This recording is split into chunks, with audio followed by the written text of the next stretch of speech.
Hello and welcome to a new episode. So in this episode, the episode 5 of our application, we'll start by fleshing out our admin panel. And if we look at our prototype once again, we have our prototype here, and you remember this is our custom drawer here. So in this our custom drawer, once the user clicks on this admin panel, we expect them to come to this page, which is the admin panel screen. So in this screen, we're going to display the products that we have, the first 10 products that we have in our database. So, and it's going to be the latest products as are arranged in descending order according to the latest. So we're going to make all that happen really soon.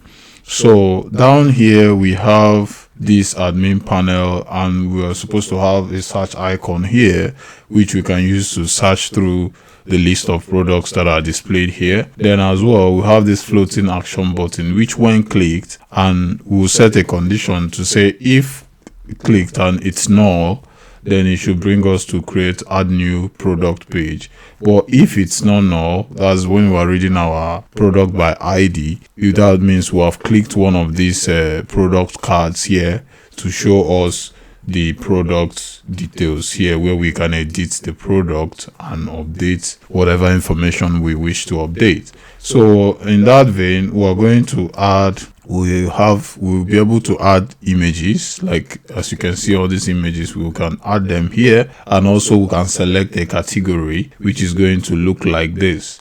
So in this category, we have burgers, chicken nuggets, wraps, desserts, and sauces. So it depends on what type of product the admin is updating or adding at that point in time. So, and also down here we have the option of making adding that this is a new product, or this is a popular product, or this is a discounted product, so that to highlight them on our product overview page in order to focus our user, direct our users' attention to them. Without further ado, let's get back to work and start fleshing this out. So for we to do that, we're going to start from the top down, like from our UI down to our database. So now we need to create a new feature here, which I'm going to call, it's going to be a package, and it's going to be admin underscore panel like this. So this will be our admin panel. So inside our admin panel, we're going to have a screen which we'll call our admin or admin panel screen like this. So let me copy that. So here at composable, so this is going to be fun, and we paste what we've copied, and here in the body of this we're going to add our scaffold. So in the body of our admin panel, we're going to add a scaffold. So in this scaffold, let's just go to, because we've used that before, let's go to our profile screen and copy this top up bar that we've used before. So I'll copy everything here down to here. So let's copy that so that we'll buy some time. So here we're going to import, add this suppress material. No, I need to undo that. So inside our scaffold, we're going to, this is going to be our top up bar. So inside the body, there we'll add our scaffold that we've copied. So here we add some padding values in the body of this screen that we're going to implement later. So, and also we need to add a parameter here that we'll call navigate back, and it's going to be an empty lambda, and this could be a unit. So like this. So everything here seems to be fine except for this material 3 for the top up bar, so the experimental material 3. Okay, so everything here is fine now, but this is going to say admin panel like this. So, and every other thing here looks fine. We can take away this body for now. No, it won't let us do that. For the body, we can just add the padding values, and inside the body, let's add a column so that we can use that padding value so that this error will disappear. So here we'll add a modifier dot padding, and we just pass our padding values here like this. So everything, it seems it's happy now. So now after that, we're going to have an icon. Let's add an icon here, an actions icon here. That is going to be the search icon, because we will need to search through the products on our list. So here, let's add an icon button here, and in that icon button on click, we're going to pass, let's just pass a lambda for now. Then in the body, we add an icon. So here we call our painter resource, and here we pass our resources dot icon dot search. That's the right icon. Then our content description, and here is going to be search icon, and we can also add a thing to that. What's going on with me and spelling? And we can call icon primary because it's just a black icon. That's it for now. So with that, the next thing we can do is to go to our navigation so that we can access that screen, and come down here. We can duplicate this and come down here. We'll call this admin panel like this. So when we go to our nav graph, we can copy this, just add that here, and this is going to be admin panel like this, and this is going to be admin panel screen like this. So, and I'll navigate back so everything looks fine. If we give this a quick run now, we'll see that we can access that screen, I believe. So our app has finished loading, and now we have our admin panel. Click, click, click, nothing happens. Okay, so what is the problem? We have our navigation, we have our screen, but nothing still happens. So let's go back to, okay, I've seen why that didn't work. So when we go to our home screen, we're supposed to add another lambda here that will be navigate. Let's edit that. This will be navigate to admin panel like this. Okay, so now that we've created that, we should come down here in our drawer and call that. So this is going to be navigate to admin panel like this. So I believe if we give this a quick rerun, we should be able to navigate to our admin panel successfully. We have an issue here, that's true. So we need to add that to our nav graph as well, and we can paste that here and call navigate to admin panel like this. So, and this will be screens dot admin panel like this. All right, let's give that a quick spin again. Our app launched successfully. So we'll go to admin panel. You see that? So we're in our admin panel and we have our top app bar like this. And if we navigate back successfully. So since we have been able to achieve that, the next thing we can do is go all the way back. I think we can close the nav graph now, close this, and also close this. So we come down here after the top app bar here, add a comma, then here we call floating action button, and in that lambda we're going to call our floating action button like this. So here we pass on click. Let's add an empty lambda to that for now. Then our container color is going to be our button primary. Then our content color should be our icon primary, because it's just a shape and a square with rounded corners and the icon, the plus icon, just like we have in our prototype here. Let me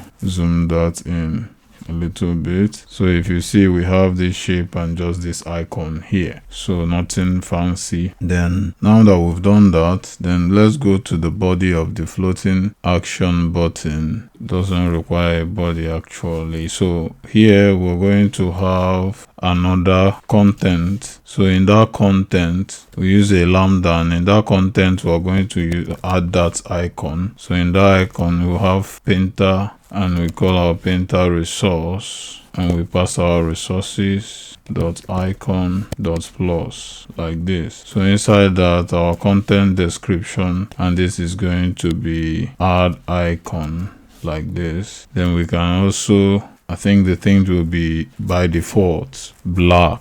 So but let's give our app a quick run and see if we have that floating action button live now. So we go again and we check. Now our floating action button is now live on our admin panel screen. But if we click that, nothing, because our one click is still an empty lambda. So now we move to the next stage. So before we start the next session, which is getting into managing our products, which is like adding new products, let's commit what we have done to our development tree in our repository, because some of you were asking me to, I forgot to add some of the repository to each and every episode we have done in the past, and that was my bad. Someone reminded me of that. So here we are going to add, so that we can add every changes that we have made. Admin panel screen. So we just add admin panel screen, then commit and push this. So we'll ignore and commit those warnings for some of the unused classes yet. So we just push that. So okay, so I made some changes on the remote, which I updated the readme file, and I've not updated this local repository yet. So that's why it says push of the current branch development was rejected. Remove changes need to be merged before pushing. So I will accept that merge so that everything will be in sync. I guess that should push now. Okay, so our push was successful. So now we can now start working on our manage screen, our manage product screen, which is the next point of call now. So here I'll stop this and close this up. So for we to do that, I want to nest the manage product screen in the admin package, because it's still part of the admin job and admin process. So here we're going to add a new package, and we'll call it manage. We'll call it manage product screen or manage product, like this. Okay, so in this manage product screen, there's where now we have to add another navigation to our admin panel here, and that is going to be our navigate to manage product screen. So we'll add that navigate to, let me use this again, manage product, like this. So but this is going to have a string variable, because if we have an existing product, we should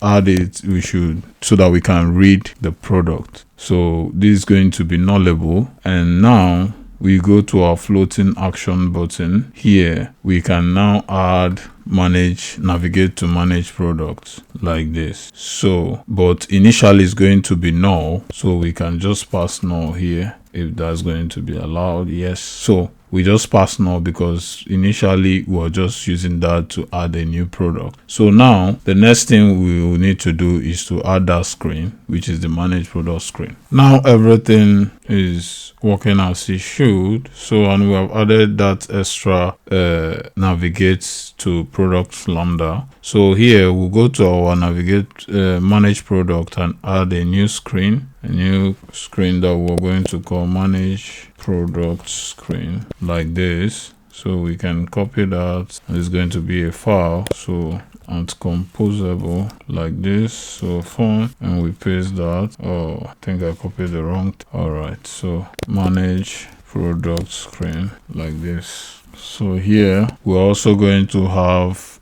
our top app bar again. So let's optimize this and remove all this. So we can also copy everything that we have here, this scaffold here and to here, copy that, and we can paste that here. And here we don't need a floating action button for this one, so we're missing the body here. I guess so, no? We're missing to close the lambda, the scaffold, I mean to say, then adding the body. I guess that's fine now. So here we also need the navigate back lambda again here, and it's going to be empty lambda, and this is going to be a unit. So now that bit is fine, then we need to import the opt-in for the experimental material 3 here, and every other thing looks fine. So let's do as we did before. Then here we have our column, so that the body error will disappear in our column. We're going to undo that. We have a modifier, and the modifier is equal to modifier dot padding. So we're going to make better use of these padding values in the future, but let's just to eliminate this error for now. So everything looks fine. So but in our manage product screen, to determine the title of our top app bar, and again we don't need this search icon here, so we'll eliminate that for now. So to determine the title, because in that screen, if we go to our design, that same screen says the same screen we're going to be using to add new product is exactly the same that we're going to use for the edit product. So now if we have an ID, that means we're just selecting to edit a new product, then it will take us to this one. But if not, if it is not, take us to the add new product, which is the action we expect from this floating action button. So let's set that now. So here we're going to add a string that is called an ID string, which is also going to be nullable. Then the ID string, then we come down to our scaffold, and in our scaffold for the title, we're going to say the title text. Where are you? Yeah, here. So the title text is going to be like, say if ID is equal to null, then it should say new product, else it should return edit product. I need a space here. So this is how our title is going to be determined for this new screen that we're adding. So now that we've added our manage product screen, it's time to also implement that in our nav graph effectively, so that we can be able to navigate to that screen, because here we have also implemented navigate to manage product screen, and we've passed null here. And if we go to our nav graph, you will see it's showing error because we need to add the remaining argument now. But here now we need to go to our screens as well and add that screen. Copy this and we just edit that to manage product screen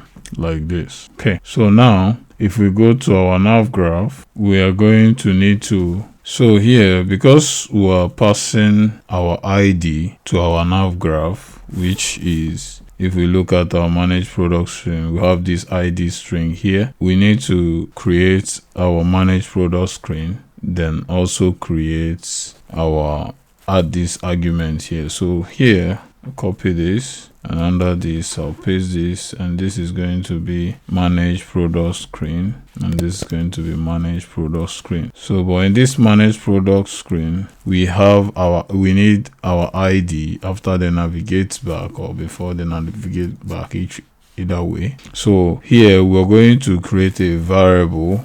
We'll call var ID equal to it.toRoute like this. So on here we're going to pass our screens dot manage product screen like this, and dot ID like this. This is ID. So in our screens, we're supposed to pass our ID to the manage product screen, and here is going to take the ID parameter as well. So var ID equals to string, it's going to be a nullable string, and we'll initialize that to null like this. So this is going to be now a data class, not a data object, for that to work. All right, so that's fine now. So if we go back to our nav graph, we can now call .id here from that data class. So now we can now pass this ID here. So with that, our navigation here is complete. So now when we go now to our admin panel, in order to navigate using that floating action button, here we're going to use a lambda, and we can call this lambda ID, and we pass that like this, and we can say nav controller dot navigate, and now we can pass our manage product screen, and we can now pass our ID and assign that to ID like this. This lambda is not okay. I think I need to edit the name of this screen. Instead of calling this screen, let's call this navigate to product like this, so that it will be clearer. So because we're using the same name in multiple places, so can import that here. Then down here, we can call that here as well, and we can call that here as well, this way, so that we have a single manage product screen to avoid duplicate. So now everything seems to be fine. So now let's see if we can give this app a quick spin and see if we can actually access that screen through that floating action button that we've added initially. Okay. All right, new product. So we are in our manage product screen. As you can see, no floating action button and no search icon. Then we can still go back. Everything is working as we expect. So now we move to the next point of call, which is to start adding our product data class. So let's start adding some of these components in our design, like these whole components that we're going to use to collect the product details. So in this component, if you check, we have 24 padding on each of those components on the start and the end, and they are going to fill the maximum width. Each of them has that padding, so 24. Okay, so now we go back to our Android Studio to write that in code. So what we need to do here is in this column, we're going to style our column, because this parent column is going to be where all the properties and the styling of this entire screen is going to be contained. So here we have already added this modifier here, so we can leave that as it is now, but let's add some horizontal padding as well. And in that padding, we're going to add horizontal, and we set that to 24.dp like this. Then also we want the column to fill the maximum available size, and we set that to fill max size like this. And also we want to add some IME padding when the keyboard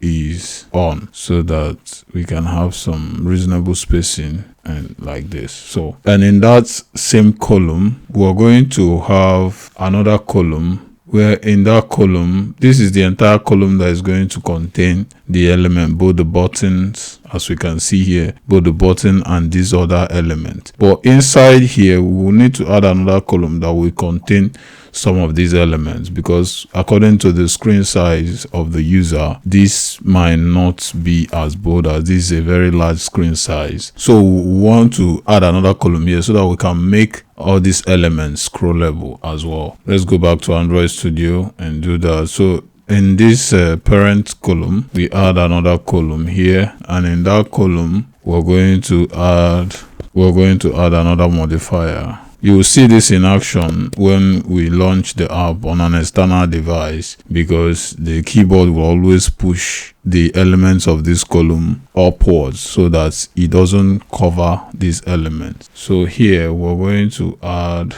the weight, so that once the keyboard have appeared, it should take over the remaining space, and we'll add one F to that. Then under that, we can now add vertical scroll, and here we can call remember vertical scroll state like this. And after that, let's add some spacing to the element that is going to be contained in this column. And that vertical arrangement, we should arrangement spaced, call space by, I want this to be spaced by 12.dp so that it will look good. So inside this element, we're going to be adding all these other elements, like this box here, these text fields, and these switch buttons here. So let's get on with that. So first of all, let's add a box for the product image picker that we're going to use in this application. So let's style our box first of all, and in our box we'll add our modifier as usual. That we want it to fill the maximum width of the parent. Then also we want to set the height of our box to 250.dp. We check that out later. So then we want to clip it and add a rounded corner shape, and we set that to 12.dp. And also we add a border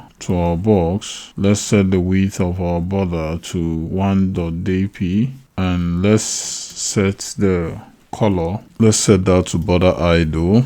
And also let's set the shape. So in this shape is going to be rounded corner shape, so that it will match the bounding box boundaries. And we can also set that to 12.dp as well, so that everything will look uniform. So after the border, let's add a background. So our background is going to be our surface light, like this.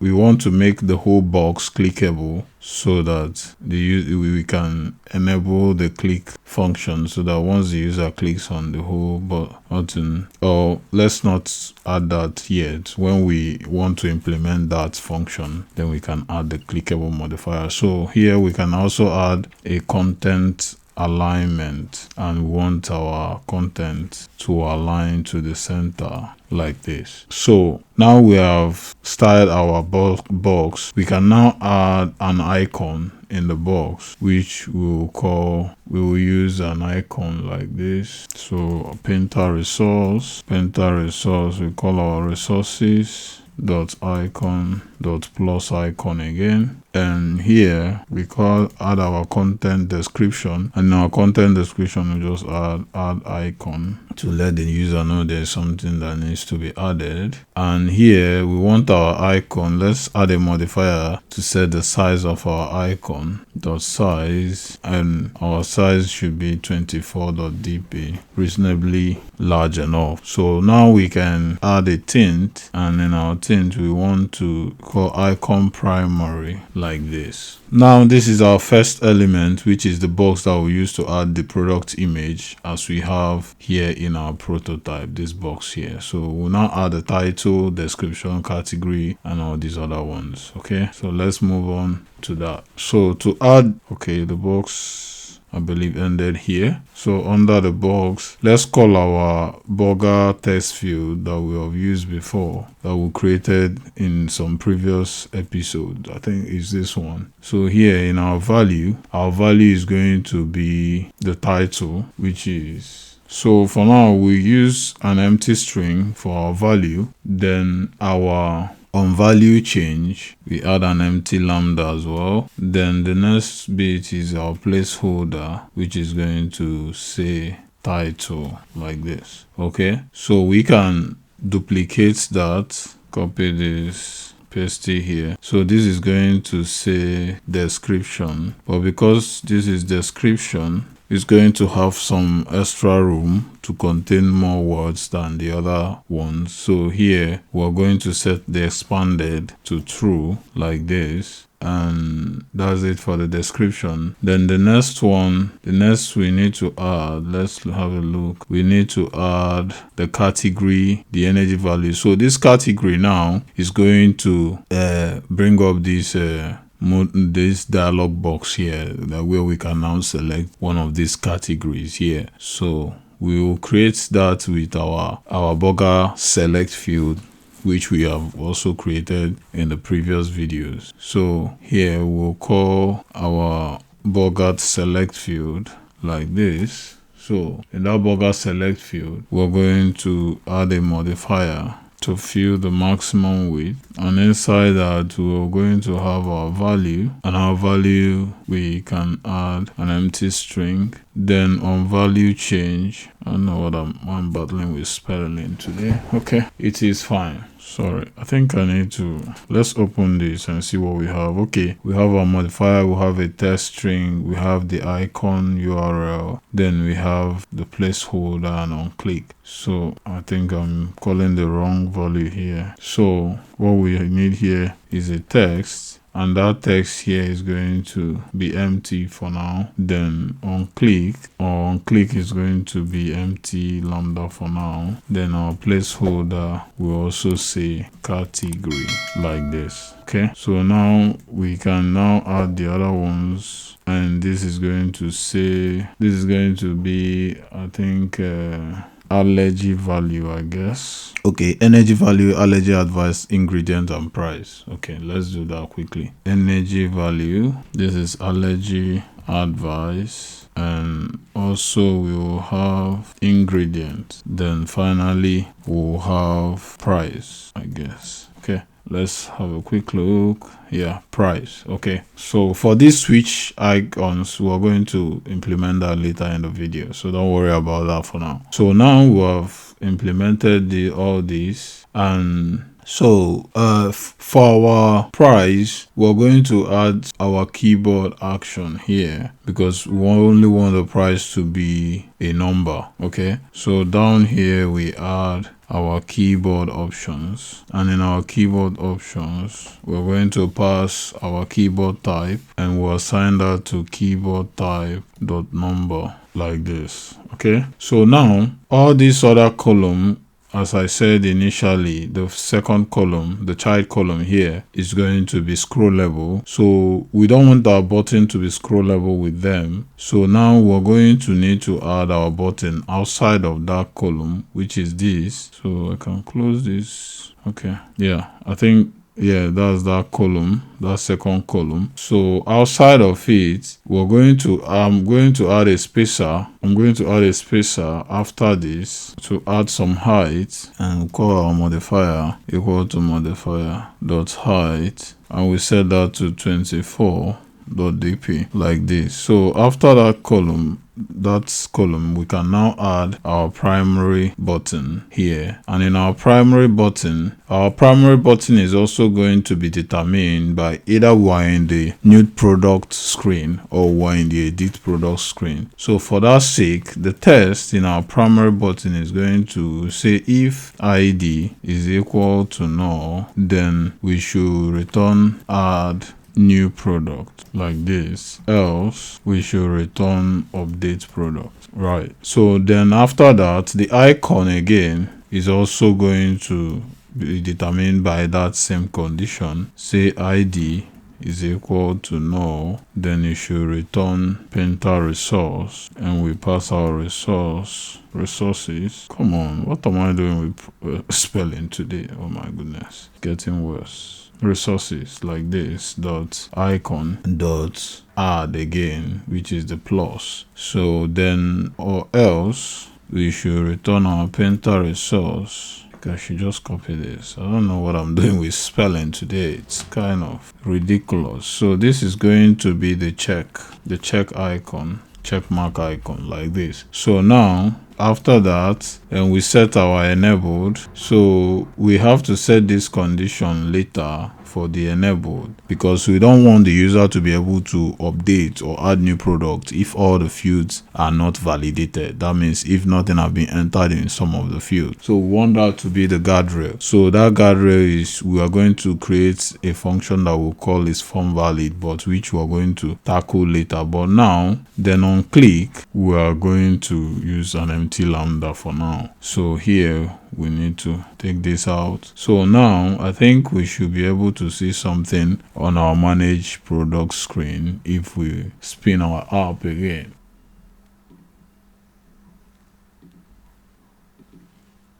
Okay, that worked. And now we have all these elements. You see, we have our box for the picture, we have our title, description, but our description is not enabled. Why? I've set expanded to true, but it's still very tiny. Okay, it's all right. We'll see about that as we move along. Okay, there's nothing to worry about at this point. So the next thing we need to do now is, so before we continue to the next steps, let's add, because you can see our button is enabled here, which is not what we actually desire. So here, let's add the enabled and set it to false. Like this. Sorry, I added it the wrong place. Cut that out, delete that, and set it here. Okay, so then another thing is, for the description, let's set a permanent height so that it will tell the user that we need, the admin, that we need more details for the description. With that, we'll be able to see that better. So here, modifier and we set that to height. Let's set the height of this to, let's say, 120.dp. We'll see about that when we launch our app to see if it makes sense, like this. Then again, our energy value is also going to be a number, so we need to add these keyboard options to the energy value as well. Undo that. Come on. So energy value like this, so that it can also take numbers as well. So now let's relaunch our app and see if all that has taken effect. Okay, so now, yeah, as you can see, our description is bigger as it should. Then the button is disabled right now. Okay, so, and you can see this column now is scrollable. Yeah, so our allergy advice and ingredients, let's add also some permanent height as we have done for the description for them, because that is going to take more than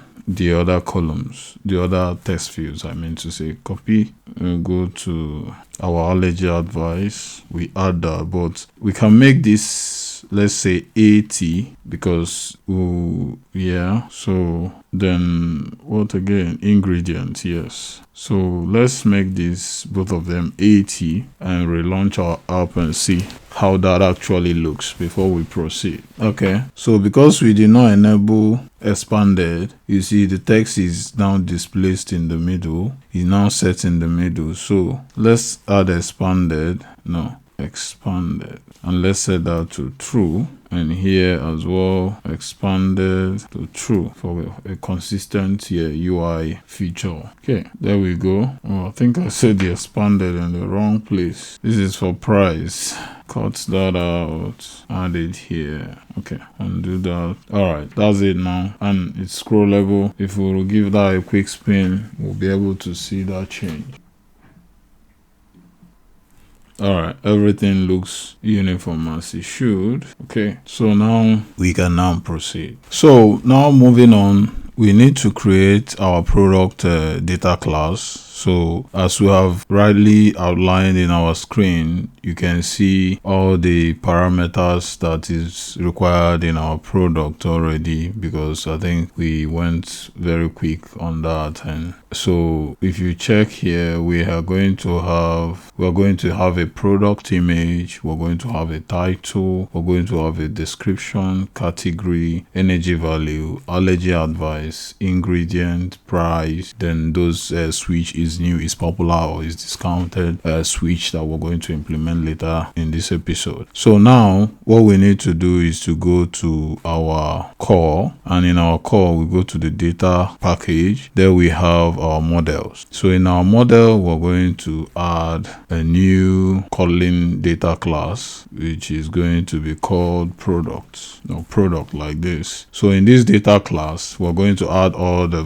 parameters of our product. So we can just close this down, and here first of all we're going to have a var that we call ID to identify each product. So that's going to be a string.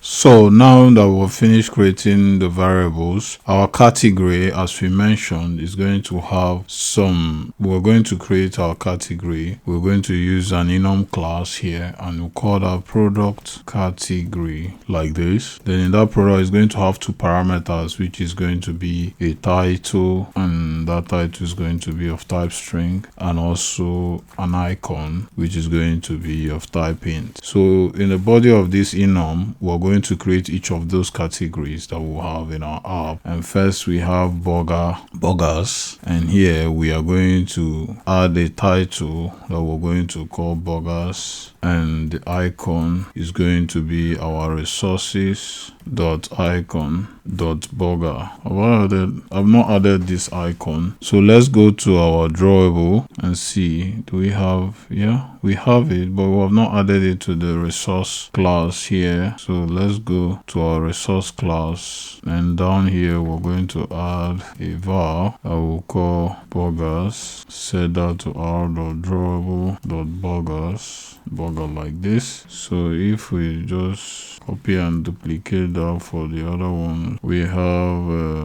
have nuggets. Yeah, and we have the next one should be wraps. We have wraps. Do we have wrap? Yeah, burrito. Okay, that's what it's called. Then secondly, we have desserts. Do we have anything called dessert? Or what am I doing? Oh no, I think it's called cupcakes, something like that. Yeah, cupcake. Okay. Then lastly, we have sauces. Do we have? Yeah, sauces is here. Then we have fries, I guess, French fries. Okay. Then the next one is, I think, drinks. Yeah, since we don't have any icon added for drinks yet, there's no drinks, so I have to add the icon. And let me go to, I think I've downloaded it before. Let's go to downloads. Let's go to recent. Okay. Yeah, I think it's this one. So let's copy this and we'll come here and we'll paste it. Okay, so now we can access that. So I think that's pretty much all the categories. We have about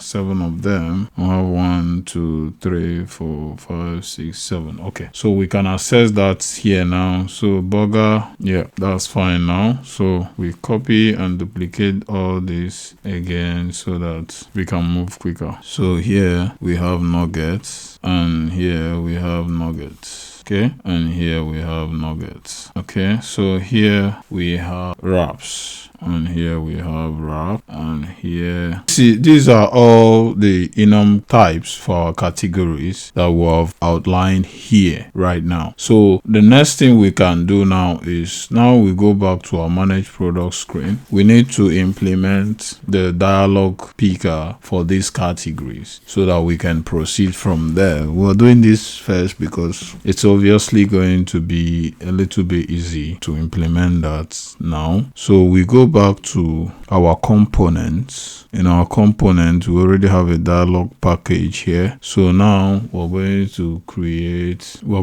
this category dialog, and in this category dialog, we're going to have, it's going to be a composable file. So let's call it category dialog like this. Copy that, call out composable. It's going to be fun. I'll paste that. Then in the body, in this body, we're going to use our alert dialog. So to buy us more time, save time, we can come and copy the alert dialog we have in our country picker dialog initially. So here we copy this from here. Okay, so if I collapse that, copy all that. So if we copy all that, we'll come to our category dialog and we can paste that here. It's reporting. So now the text, we don't need all this that we have in the text column here, so we can cut that out like this. Okay, so but now we need to add those parameters on dismiss, and it's going to be an empty lambda, and also on selected category, that's what we'll call it, selected category, and we now pass our product category that we've just created like this, and that's going to return a unit like this. So now we can, on confirm button, we can close that up, or we can assign that to selected category or later. So now we still have any error, so everything seems to be fine for now. So we can just call unselected category here like this, which will implement better later. Okay, so here we can optimize this and close this down. So now we have our category dialog done. So to ensure that our on confirm click that we have the selected category, we're going to create a mutable variable up here as a global variable here. So we'll call that var, and it's going to be called selected category like this, by remember, so that we can collect the state once it's changed, once a particular category is selected. So it's going to be mutable state of, then it's going to have of type product category, which can be nullable. case the user did not select anything. Then we can pass null and return the placeholder. Okay, so now we're going to import the set value and also the get value. All right, so down here we can now say where is our confirm button. So here we can now say selected category mutable.let like this. So here that block can now enclose that, so we can just put that like this. So that will now pick the actual selected category that the user have selected. So now if we have a quick look at our prototype, in this dialog box, you see that we have this icon, the test, and the check mark for the selected category here. So when it's not selected, the others that are not selected, the check mark should be invisible. So let's do that. We're going to enclose this in a column to display the category items like this. So now in our test column, this is where we're going to implement that. So first of all, I want to use a card so that we can style our card effectively. So here we're going to add another parameter here that we'll call category. So I will call it categories, and it's going to be of type list, and it's going to be list of our product category like this. So now for us to access that list, we can come down in our test, then we add a column. So that column is going to display the list of categories. So in that column we'll style our column with our famous modifier, and that's equal to modifier dot, let's make it to fill the max width, and we want that to be clickable as well. So this clickable modifier, let's use a lambda, and in here we're going to call our selected category and assign that to our current category. Oh no, I think I'm doing the wrong thing. This clickable is going to be on the row, not on the parent column. So here we're going to set height of that column. Let's set it to like 300.dp, a static height. So then we can add a vertical scroll in case some of the elements are missing, since we're having a static height for our column, so that it doesn't spill, where we can now access some of the elements. So that should be the style for our column. So in this column, to access our category, let's call our categories list dot for each. So for each category, which we're going to give the name current category. So down here, we're going to add our card, and in that card, let's style the card a little bit. So in that card, we're going to add our modifier dot fill maximum width. We want it to fill the maximum width of the parents, and also there we add that clickable modifier. And in this clickable, we now use a lambda and say selected category. We assign that to our current category above, and with that, let's add some padding too. So in the padding, let's add some top padding, and the top padding, let's make it like 4.dp, and also bottom, we want it to be 4.dp as well. So then let's add some card elevation to our card to make it stand out. So here we call our card default dot card elevation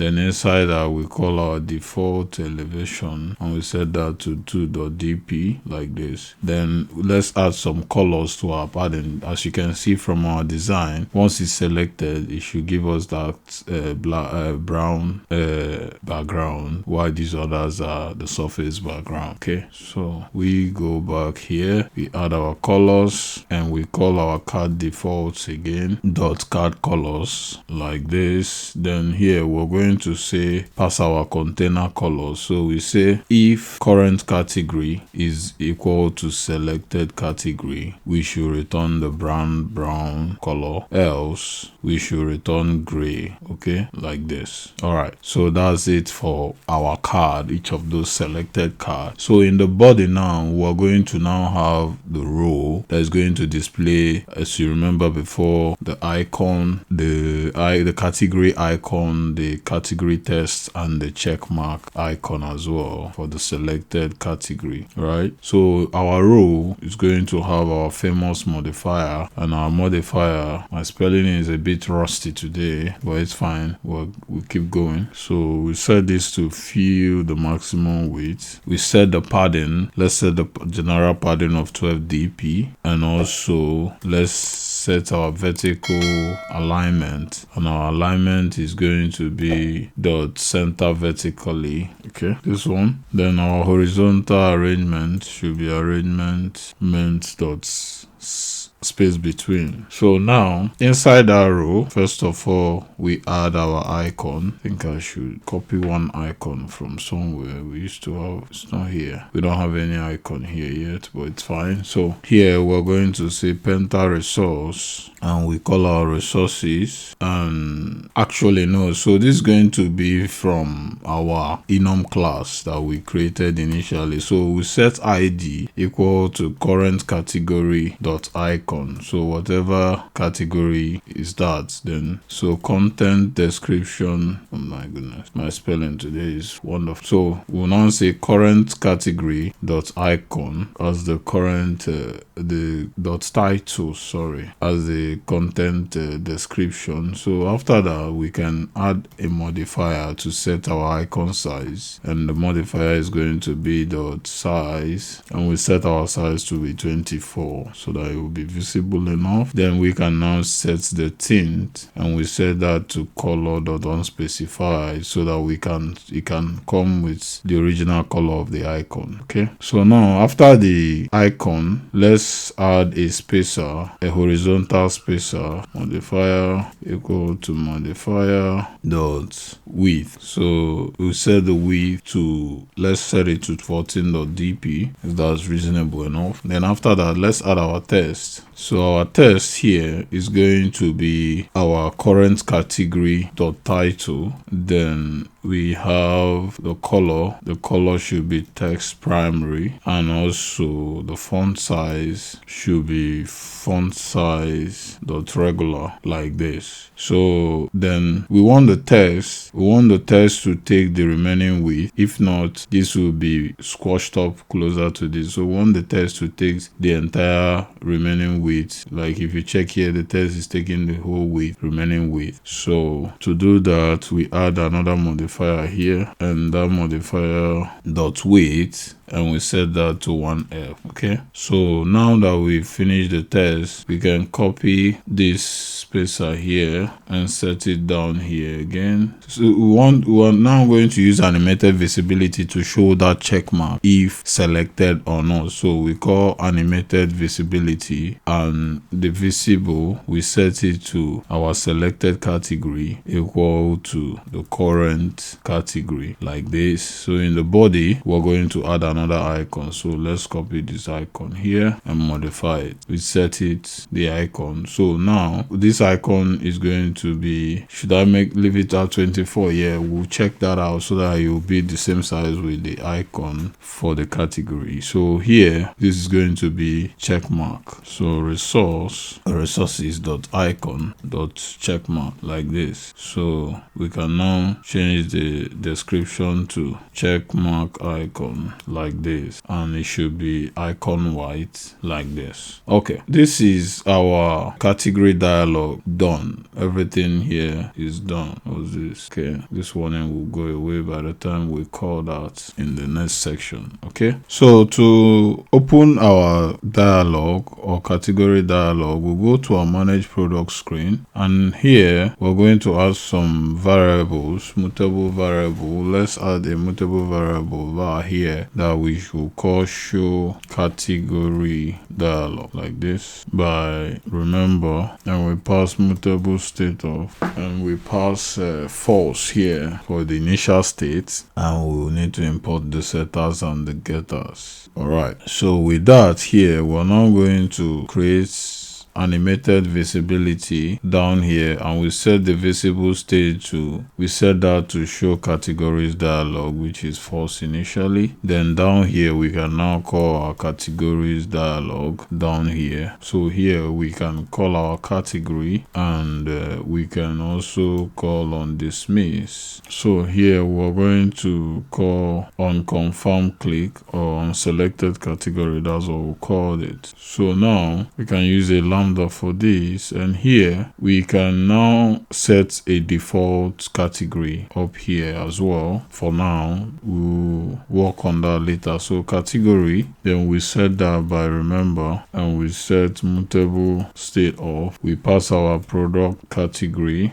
dot, let's say, burgers, right? So here we can now pass that category here, and on dismiss we can say show category dialog, and we can set that to false, and we should also set that to false here. Say show categories dialog, set that to false once we have selected a category. So here we can give this name and call it selected category like this, and here we'll call our category and set it to selected category. So here we can call mutable list of, since we are using a list. Okay, to call this list, we will change this back to a mutable state of, because we can't call the list directly from there. So now we're going to add another variable here that we're going to call all categories, and this all categories, we're going to assign that to our product category dot entry like this. So now in our category here, we now pass all categories here like this. So that should be fine. Then here our category, our select category. So here, so call this category like this, so that to avoid ambiguity. So here is going to be our selected category. So this is interesting. So here we call our category like this. My bad. So this is supposed to be our selected category like this. So here we're going to pass this category here. So moving forward from here, we've called our list of the enum class, the entries that we have. So we come down to our burger select text field here. Then now down here we're going to say selected category. Yeah, selected category. Then we pass, which is nullable dot title, or we return an empty string if nothing is selected. So as you can see, I passed the product category now here as a type, and it's a nullable type. Then we pass null as the initial value. So down here, that's why this is nullable. So on click, we should now set our show category dialog. We now set that to true when the user clicks that. So, and the placeholder is going to be select, let's say select category here, so that they will know that they need to select a category here. So I think with that, we'll be able to launch our application and actually see our dialog box open. Let's see how that works.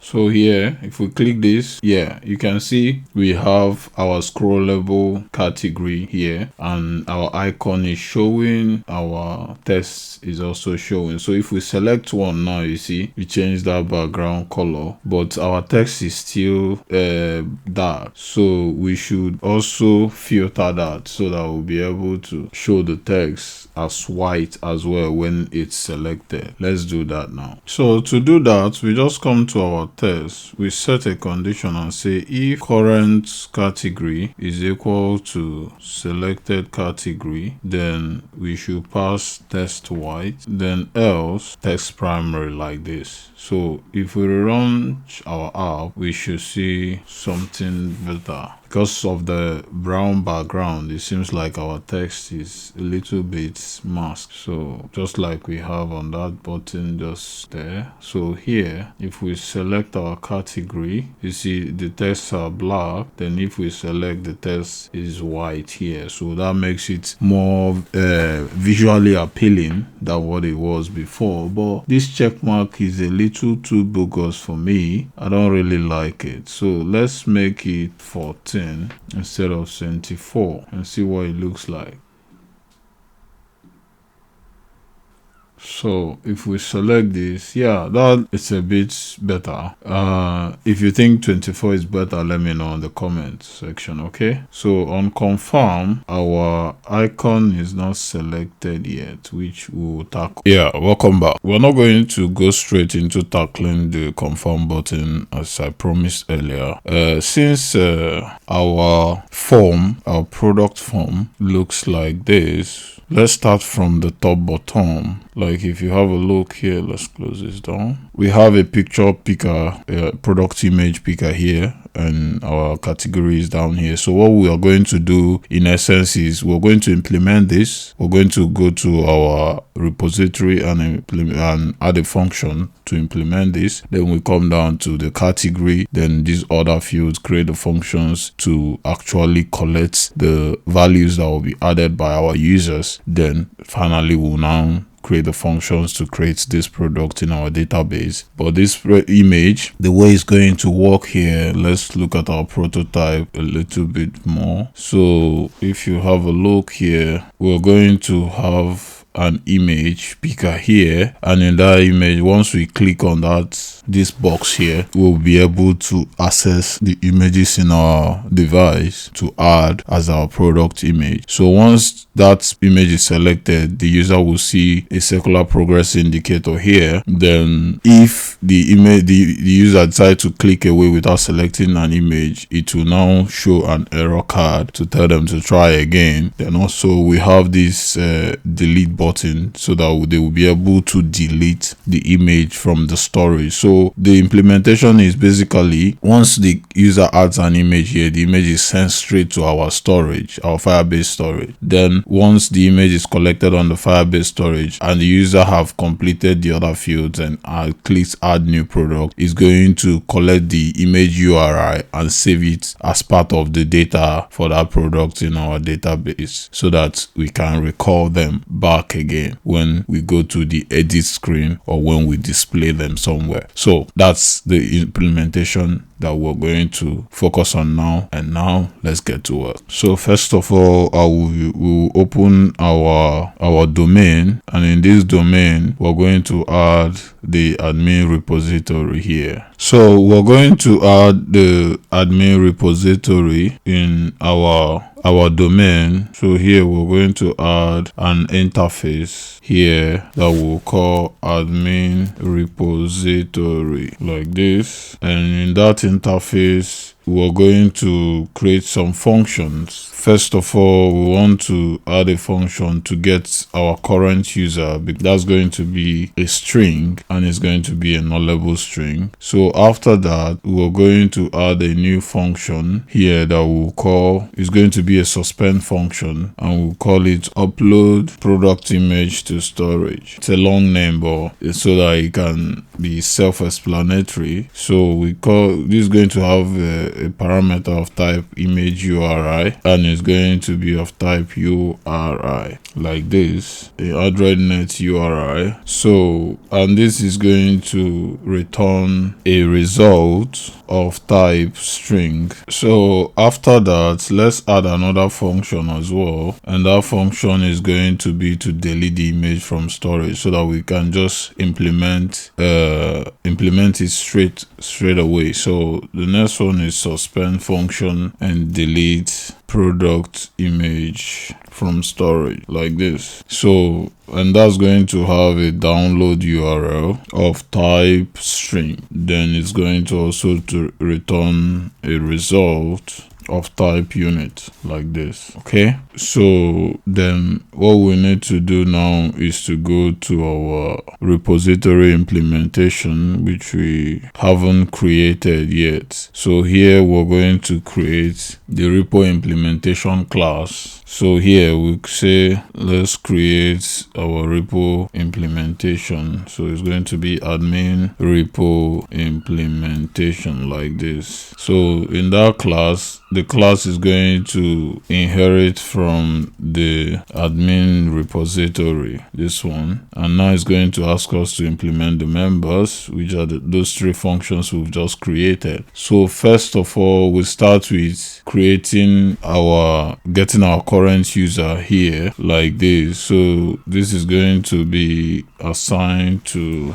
firebase.auth.current user, which is nullable.uid like this. So that's our implementation. Very short, sweet, and simple. So we move on to implementing our upload image, product image to storage. So to implement this function here, we're going to call returning our string. So here we say return try. We're going to return a try, and we'll first of all get the path structure of our storage, which is we're going to create a variable here that we'll call file name equal to uuid from java util dot random uid dot toString. So we're going to generate a random uid for the image that we're going to add in our storage in order to track them. So val, we call this storage reference or storage ref equal to firebase dot storage dot reference, right, dot child. So now we're going to set that part of that image in the storage. You remember in our profile we have another image, which is our profile picture. So now, and that is created, we added that to the user's tree in our storage. So now we're going to add a string here where we'll call the users, which is the initial user we use for our profile. Then we add the users, then get the current user who added this product, which is usually our admin. So to get the current user ID, let's first of all initialize that and create a variable that we'll call current user ID like this, and we'll assign that to get current user so that we'll get the actual person that uploaded this image. If not, we should return the result dot failure to show that we couldn't get the current user. So, and that should send the illegal state exception like this. So we can pass a message, simple message to say user not authenticated. This is actually not going to be possible because we can only the admin authenticated. Every user that gets into our app to perform this kind of function must be authenticated at first. So, but we should do that check in case current user, unless they are deep link our app, something like that. So then we pass products to identify this as product image, not our profile image. So then file name, which is that random generated UID here. So, and after that we now upload the image if we're able to find that path. So then we call our storage reference dot put file to add the file. Then we pass our image URI and we call await for our coroutine in case something else it has not finished or is waiting in line, so that we don't have race conditions. So now we can now get the download URI, which is val download URL equal to storage ref dot download URL dot await, we call our coroutine dot toString. Okay, so and after that, if everything was successful, we call our result dot success and we pass our download URL as a reference like this. So then we'll not forget our catch, and that's the exception, and here we're going to return the result dot failure like this. Then we pass our just like that. So that's the function to upload that image to our storage. So moving forward, let's implement the function to delete the image as well, so that once we get to our view model, we'll be able to implement this. Then we can reach that from our UI. Here we're going to return try again. So let's pass our catch so that we don't forget, and exception. Then down here we're going to call result. Since we're returning the result dot failure, then pass our e here. Okay, so then in the body of this try, we're going to create a var which is going to also be our storage path, because if we're going to delete the image, we should also find the right path, make sure that we are deleting the right image, not the wrong one. So firebase.storage get reference from URL, then we'll pass our download URL down here, and after that we call our storage path dot delete, just like that. Then we call our coroutine to await for any other processes that might be running. So here we say result dot success to show that we have successfully, and we return a unit, deleted this particular image. Okay, so these are those two functions done. The next thing we need to do is to go to our manage product screen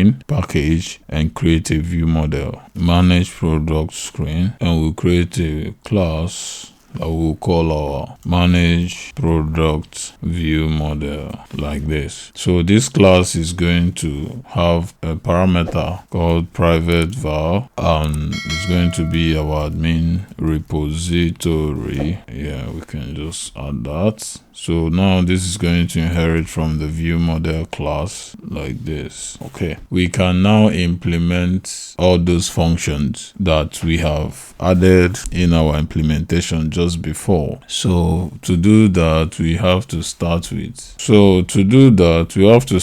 creating some function. First of all, we create a function that we'll call update image state to update the state of the image. So we call it update image state, and it's going to have a value of type request state and of type unit, right? So here we now say, first of all, we need to create. So to create this, it will first of all create a variable up here that is going to be our image uploader state. So let's create that variable. So it's going to be private var image uploader state to track the state changes. So this image uploader state is going to return a request state of type unit, like this. Then by mutable state of request state dot idle, because the initial state of our image uploader is going to always be idle until the user clicks. There is an event, user click event, so like this. So in our function down here, we're going to now say image uploader state, and we'll assign that to the value, whatever value that is returned from this update image state, which is either the download URL or nothing. So but we have to set this variable to private, so we say private set. That's why it's giving us that error, like this, I guess.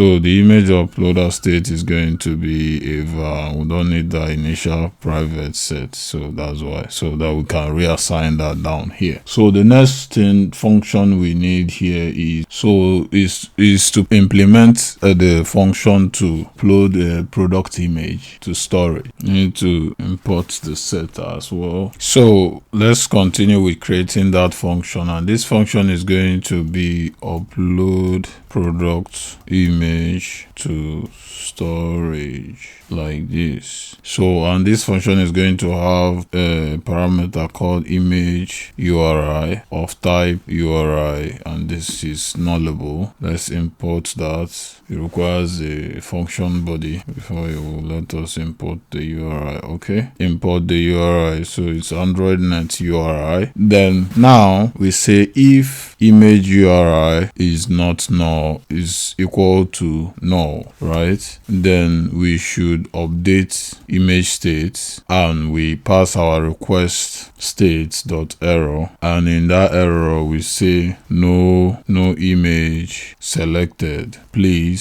choose an image to continue, like this. So now we also pass return, since the user, when the image URI is null, that means no image was selected. Then let's update our image state, and we pass our request state dot loading in case the user selects something. Then after that, let's call our view model scope dot launch to launch our coroutine. And now inside the view, this coroutine, inside the view model, we say val update result. That means we're trying to update the results of the image the user added. So now we call our admin repository dot upload image to storage, and we pass our image URI like this. Okay, so then after that, our update result is going to be successful since we have collected an image. Update result on success like this. So here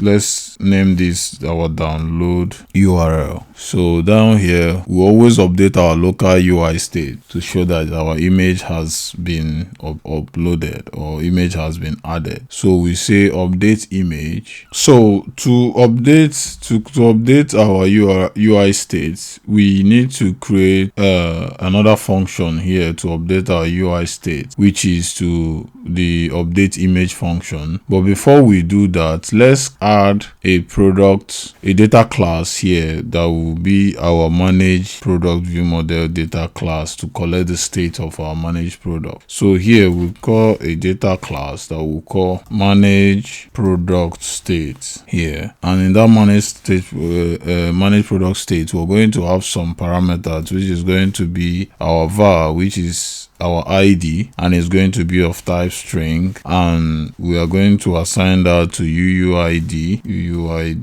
dot random uid for each product and pass to string. Then also we have our title, and title is going to be of type string, and we initialize that to an empty string. And secondly, we'll have our description, I guess, and it's also going to be of type string initialized to an empty string. And we will have our category. So our category, we're going to have some variable here for our category, which is the first variable is going to be the selected category, and it's going to be of type product category that we've created earlier, and that could be nullable, and we'll assign that to null initially. Then secondly, we have our all categories to collect all categories in our enum class, and it's going to be a list of all the categories, and it's going to be of type product category like this, and we assign that to an empty list. And then we have another variable that we'll call is category dialog open to know when it's open or closed. So dialog open, and it's going to be a boolean, is either open or closed. So, and we'll set it that initially to be false until the user clicks on that. So the next thing is our image. So var image, or let's call this product image, so that will be distinctive product image, and that will be a string because we're getting the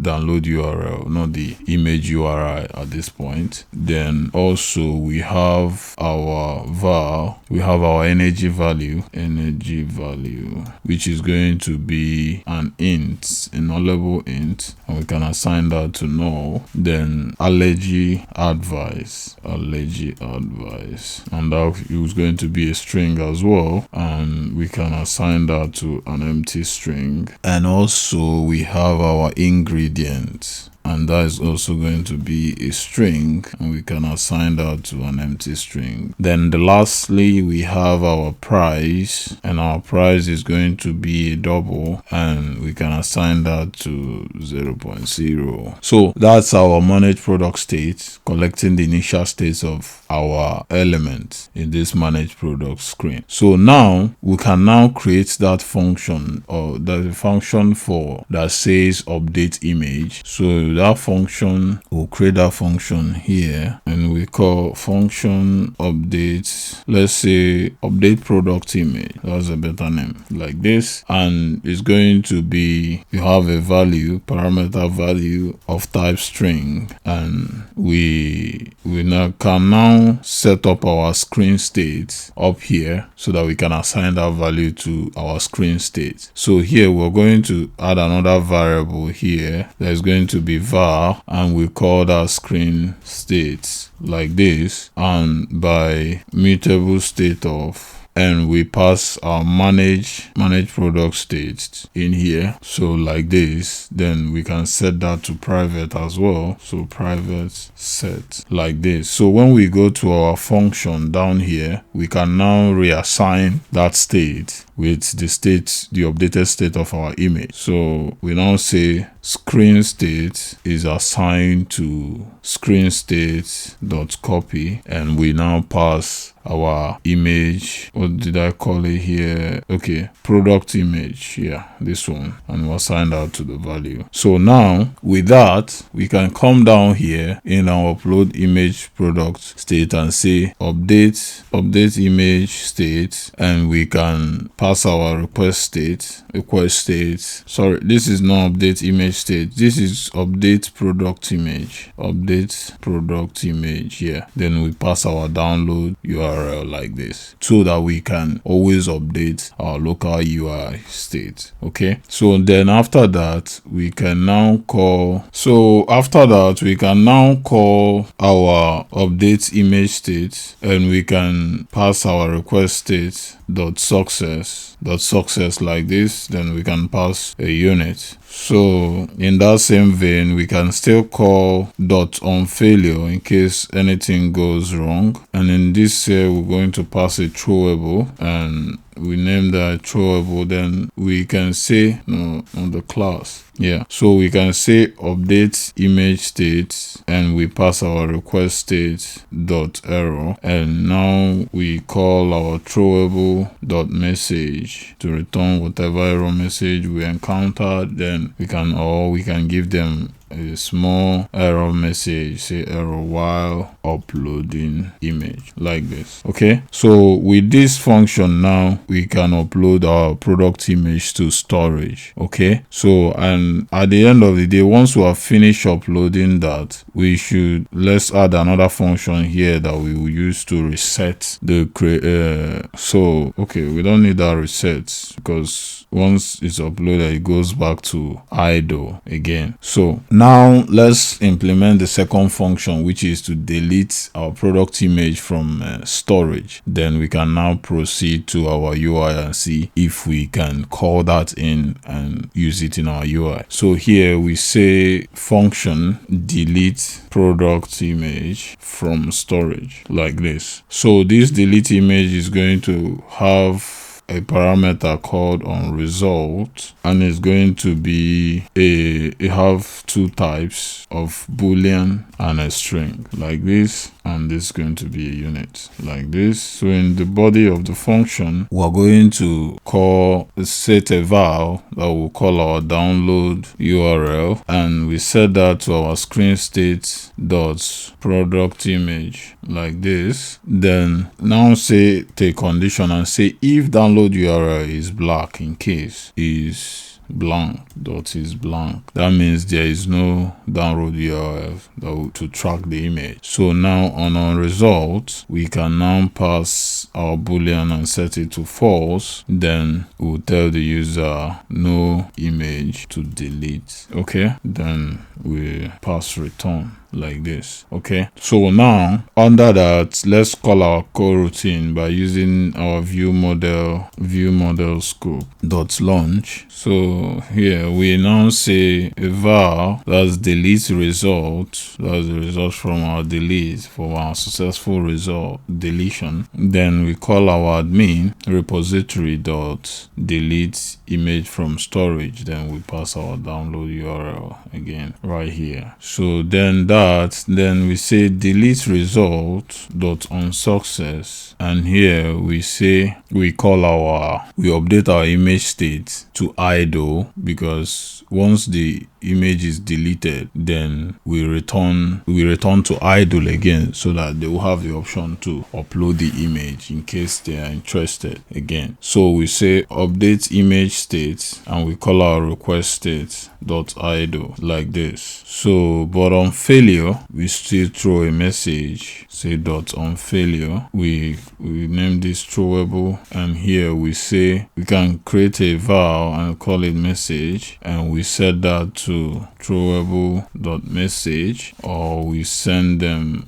using Elvis operator to say error deleting product image, maybe network issues or something else. So then down here we say on result, then we pass the false again, the boolean to be false again, and we set our message as the string.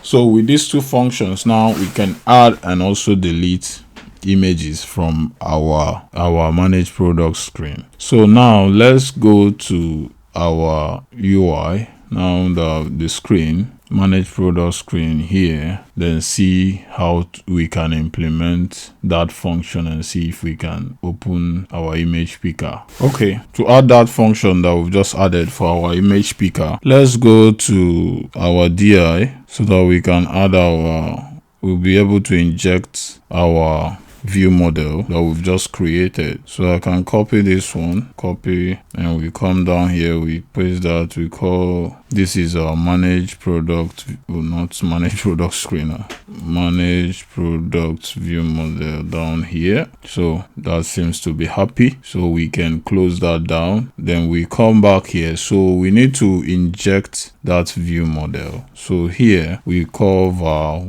it view model, and we assign that to our coin view model like this, not this one, and it's going to be of type manage product view model like this. So that's the spelling here is wrong. So now down here we can now say we want to call our screen state. So here again, so screen state, we assign that to view model dot screen state to grab the screen state that we created in our view model earlier. So now the next thing is to also create our image upload state as well, which we're going to do down here.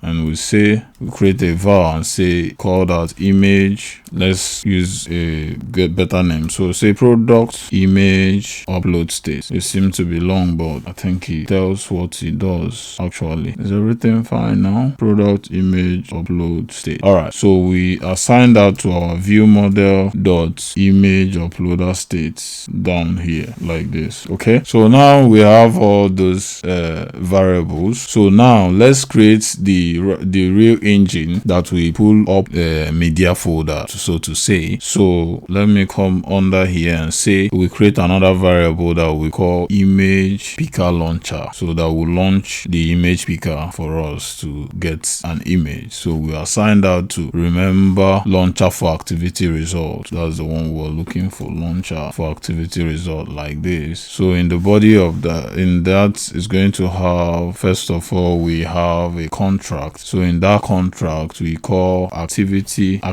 result contract like this dot get content, so that you get the content, our media content, get content like this. Then we have on result, and we need to import this, I guess. Cannot infer type for this parameter, specify it explicitly. Okay, so this requires a type. Did I import the wrong one? Let me go to my import. Let me delete this, see if I can re-import that. So let me complete this and see, because sometimes this, so we pass URI AndroidNet, undo that. I think this time around I'm passing call URI. So here we're going to call our view model dot upload image to storage. Then here we'll pass our URI like this. Okay, so we need to import this. So let me type this in and see if that's going to make it better. So here we need android.net.uri. Okay, see if that's okay. That's fine now. Then but here we're still having this image picker issue. So we're having this error because here we're supposed to, the contract is supposed to be activity result contracts, not contract, and that's why this issue has persisted. You see, now we've imported the right contract and it's now fine. Okay, so be very careful because the other one just says contract, not contract. So everything looks really fine now. So we can now proceed to the next thing, which is going to our box to actually implement our box. Close this down, open this up. So here in our box, we're going to do something to implement a very clear and useful UI that our user is going to enjoy, if I must say that. So now here, we're going to make this box entirely clickable, and how we'll do that is that we're going to add a clickable modifier here, and in that clickable modifier we can I'm not looking at the tree now, just hold on. So in that clickable modifier, we can set our enabled, and we set that to image uploader state or product image state dot is idle, like this, because that's the initial state we want it to be in. We want it to be idle so that the user will know they need to select something. Here we now say if it's not image uploader state, product image uploader state dot is loading. So if it's not loading, that means it's idle. Then we should set image picker launcher dot launch. So we can now launch the image picker. And where do we want to send this image to? Our image, and we pass asterisk for the other extensions of the download URL. Okay, so like that makes our box clickable now. So then how we want our box to show is that we need to set a conditions here and say our image or product image, we say product image upload state here dot our display result from our request state. So on that we say when idle, that means on idle. So on idle we want to set that to our icon, which is the plus, sorry, undo that. So we copy this icon. When the state is idle, that means nothing has changed. Then we set our plus icon here. But if it's on loading, that means the user have just selected an image. Then we call our loading card to show that progress indicator, and here we set the size of that progress indicator using a modifier. So modifier dot size, and we are going to set, or we'll just set it to fill the maximum size of the parent, which is the entire box. So fill max size, like this. So that's what a loading indicator that will show briefly once the user have selected an image. Then on success, we now set, on success we want to set a box, because now we want to, if we look at our prototype once more, we want to set a box, because there is an image here and there is also this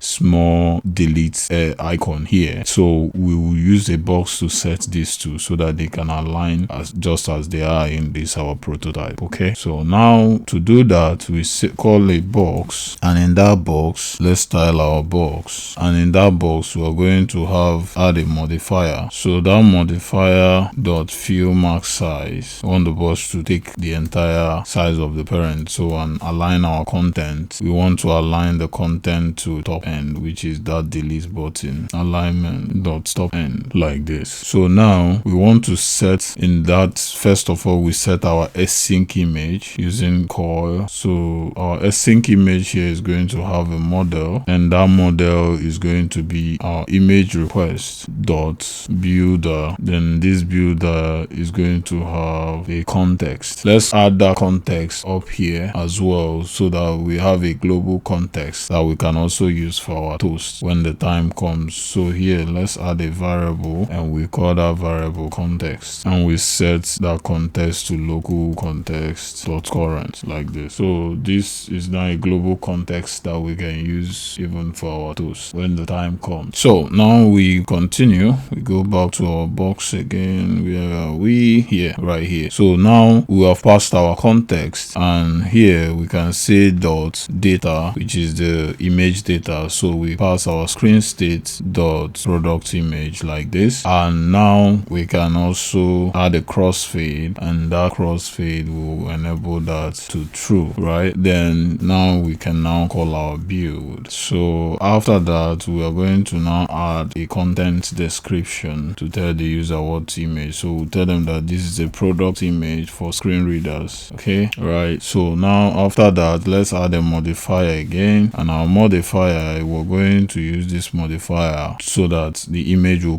match the parent size, so that I want it to fill the entire box. match parent size like this. Then let's not forget to set our content scale and call content scale dot crop. Okay, all right, so that's how our image is going to show up. Then inside this parent box, we're going to now add the other box where we'll add the icon. Okay, under the async image, let's add another box. This box now is going to have a modifier, its own modifier, and we set the padding for the modifier. We set the top padding. Let's set the top padding to 12.dp so that it doesn't shoot up the top. Then the end, because we have the top, let me zoom this in a little bit. So right here we have this top and we have this end so that it doesn't just shoot to the extreme. Okay, that's why we're adding those top and end padding. So here we can say 12.dp again. Okay, so now let's clip and add those rounded corners as well. So we say clip rounded corner shape and let's set that to 6.dp, nothing too much. So after that, let's add a background, that yellow background that we have there as well, so that we maintain a consistent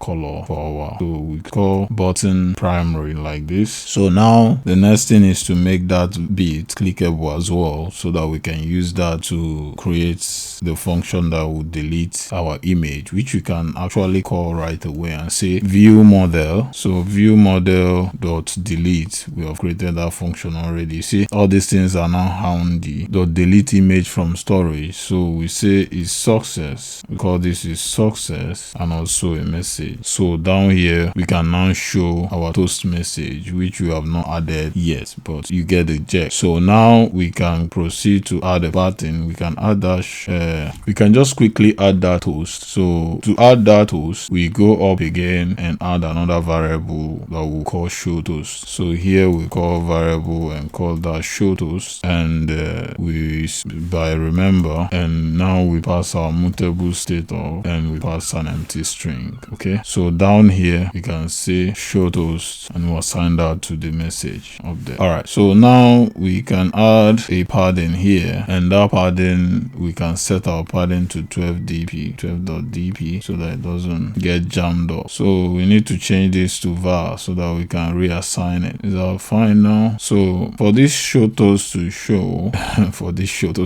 so for this toast we need to add another util class here so that we can add toast and or snack bar for our UI. So let's go to our util and quickly add that. So here we have our request state and our alpha. So let's add a new object here that we're going to call message util since we have two. So down here we can say we can add a composable here, and we call that font, which is our show toast. And here we have we pass a message of type string and also duration of int, and we assign that to toast.short.length. So we need to import toast. I need to add the function body before I can do that. So let's import toast before we can call the length short. Okay, like this. So in the body of our show toast function, we call var, which will call our context, and the context is still our local context dot current like this. So now we're going to use a launched effect and pass our message as the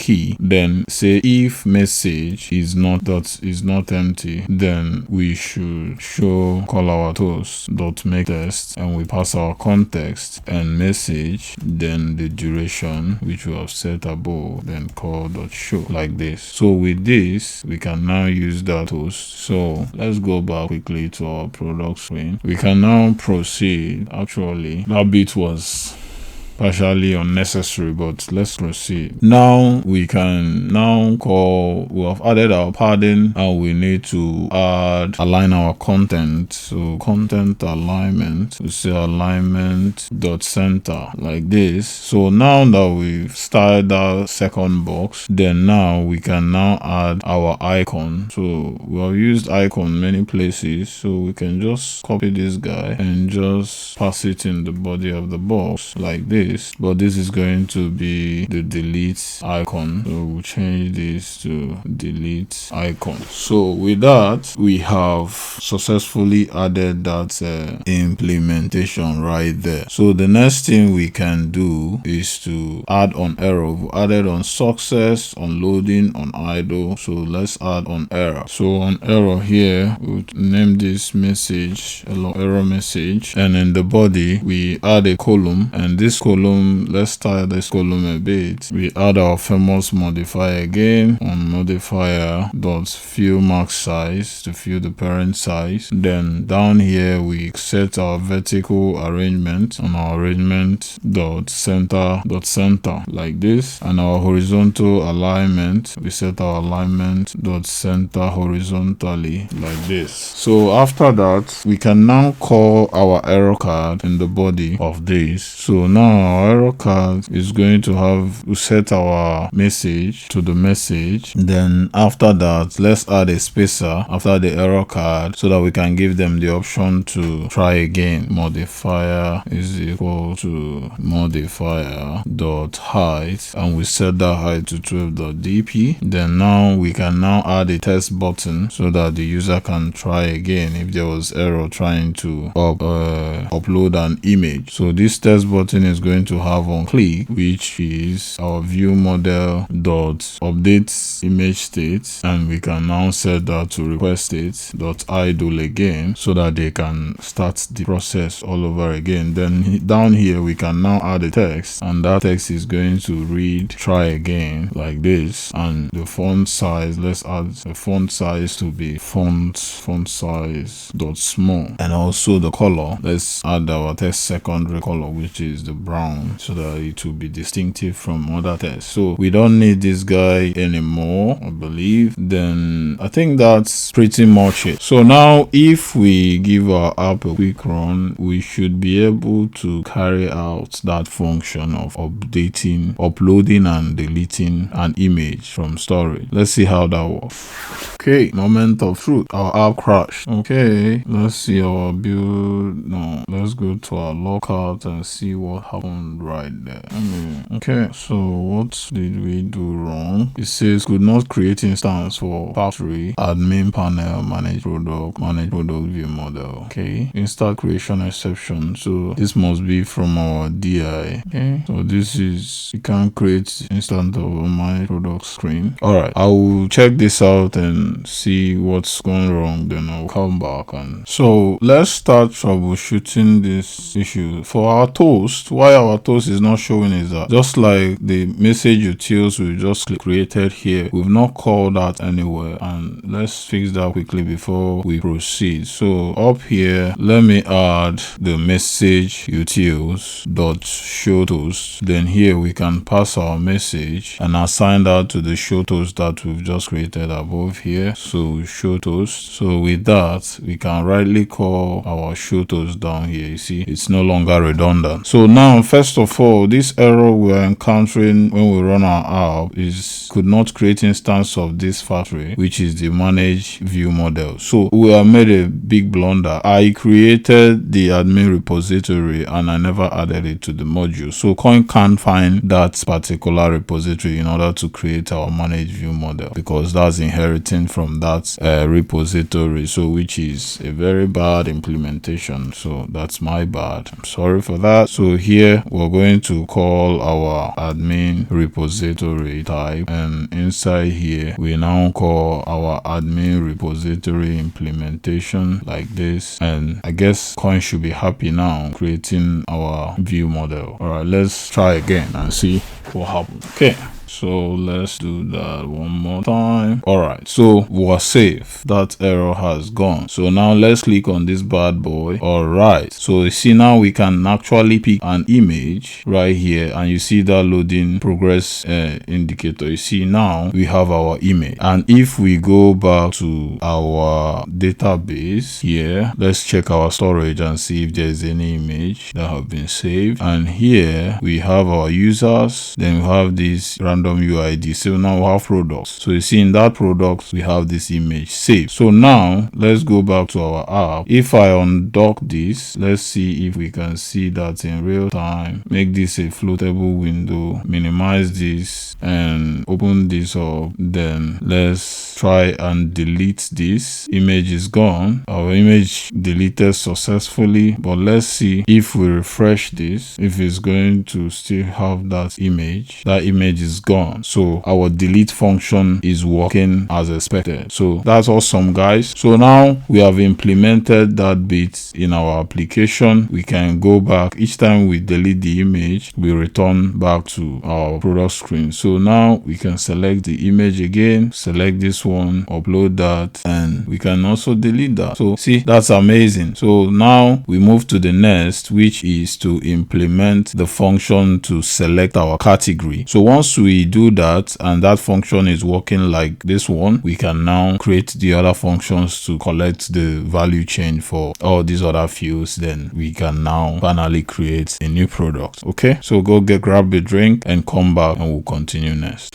Okay, moving to the next thing. As you can see here, our category, we can still select a category yet at this point. So you can see if we select that and click the confirm button, nothing happens. So let's implement the functions in order to select that, open this dialog and capture whatever the user selects. So if we'll go to our, I think we can close most of these things down, close this down, and this as well. Okay, I think we need this other file. So right here, we're going to add another function here that we'll call. So first of all, let's add a function that we use to map our category. So we can add that on top of this and say private form, the private function, and say map, call it map category. And that map category is going to have a parameter that is going to be the category title on its of type string, and then it's going to return the product category, and that could be nullable. So here in the body, we're going to return product category dot entries to get all the entries of the category of first or null. Then we now say it dot title, because we want to return just the title, dot equals not with, we don't mean to return the icon as well, so we pass ignore case and we set that to true. Okay, so that's just what the function will look like. Then now let's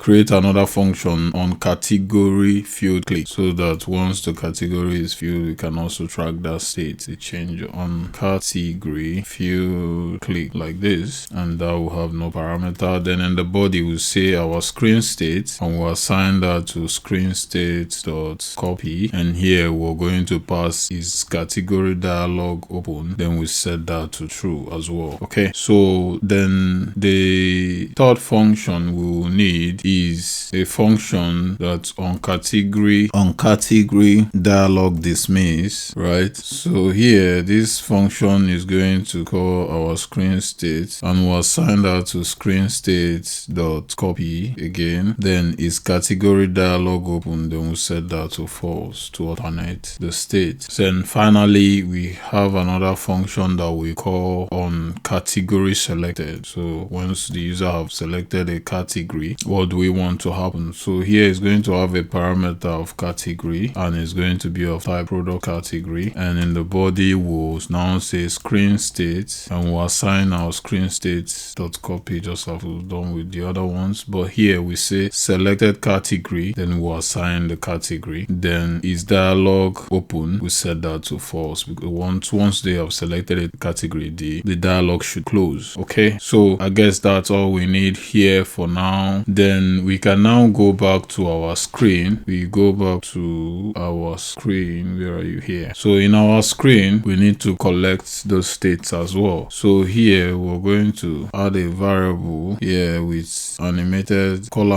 visibility. Okay, we've already done that up here, but now because we have our view model, we need to modify all that and call our view model. So here we say screen state dot all categories. Then on dismiss, we can now remove all this and say our view model, and we pass it simply on category dismiss, this one. Then on selected category, we just pass what we have in our view model as well, and that will be on category selected, this one, like this. So that's in the modification here. So when we go down to our burger select field down here, yeah, this one. So in our burger select field, we're going to say here, we say screen state dot selected category, like this. So everything is still fine. Then on click, we're going to pass our view model here and say view model, then on category open, on category field click, not open. So with that, I believe we should be able to change the value of that field. So let's give our app a quick rerun and see if it works better now. So this is not responding. What happened here? All right, let's figure that out. So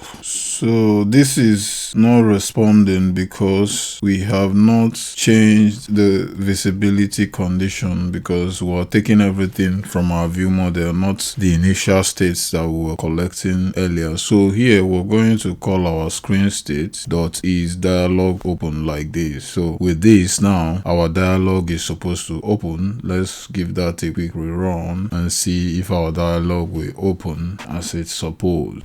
So right here, we click on this, have a look again. Okay, our dialog is opening, but we don't have our category yet, and this says select a country, which is not supposed to be. So let's quickly fix that before that should be with our dialog. Where did we? Dialog, category dialog, and the title is select a category. That's better. Okay, so now we go back to our screen and this is not showing. So I know why this is not showing. So let's quickly fix that. If we go to, we will remember that in our screen initially, we call these all categories and call the all entries of our category. But now we are now calling this all category, which is a list of our product category, and initially returns an empty list, which is why this is empty right now. So for we to collect that state, that change of state, we should add an init block, maybe above here. So in that init block, we're going to call our screen state and we assign that to screen state dot copy. So in this copy now, we call our all categories and we assign our all categories to our product category dot entries, just like we did before in our UI, which is not a very good practice. So we should manage our data in our view model, but I did that initially to just demonstrate and show you what's possible. So now if we relaunch our app, I think everything should behave as expected. So now if we click that, you see all our entries are showing. So let's select one and confirm and see what happened. Our confirm button is still not working yet. So let's go back and check that and now see why it's not working. On confirm, let's check our method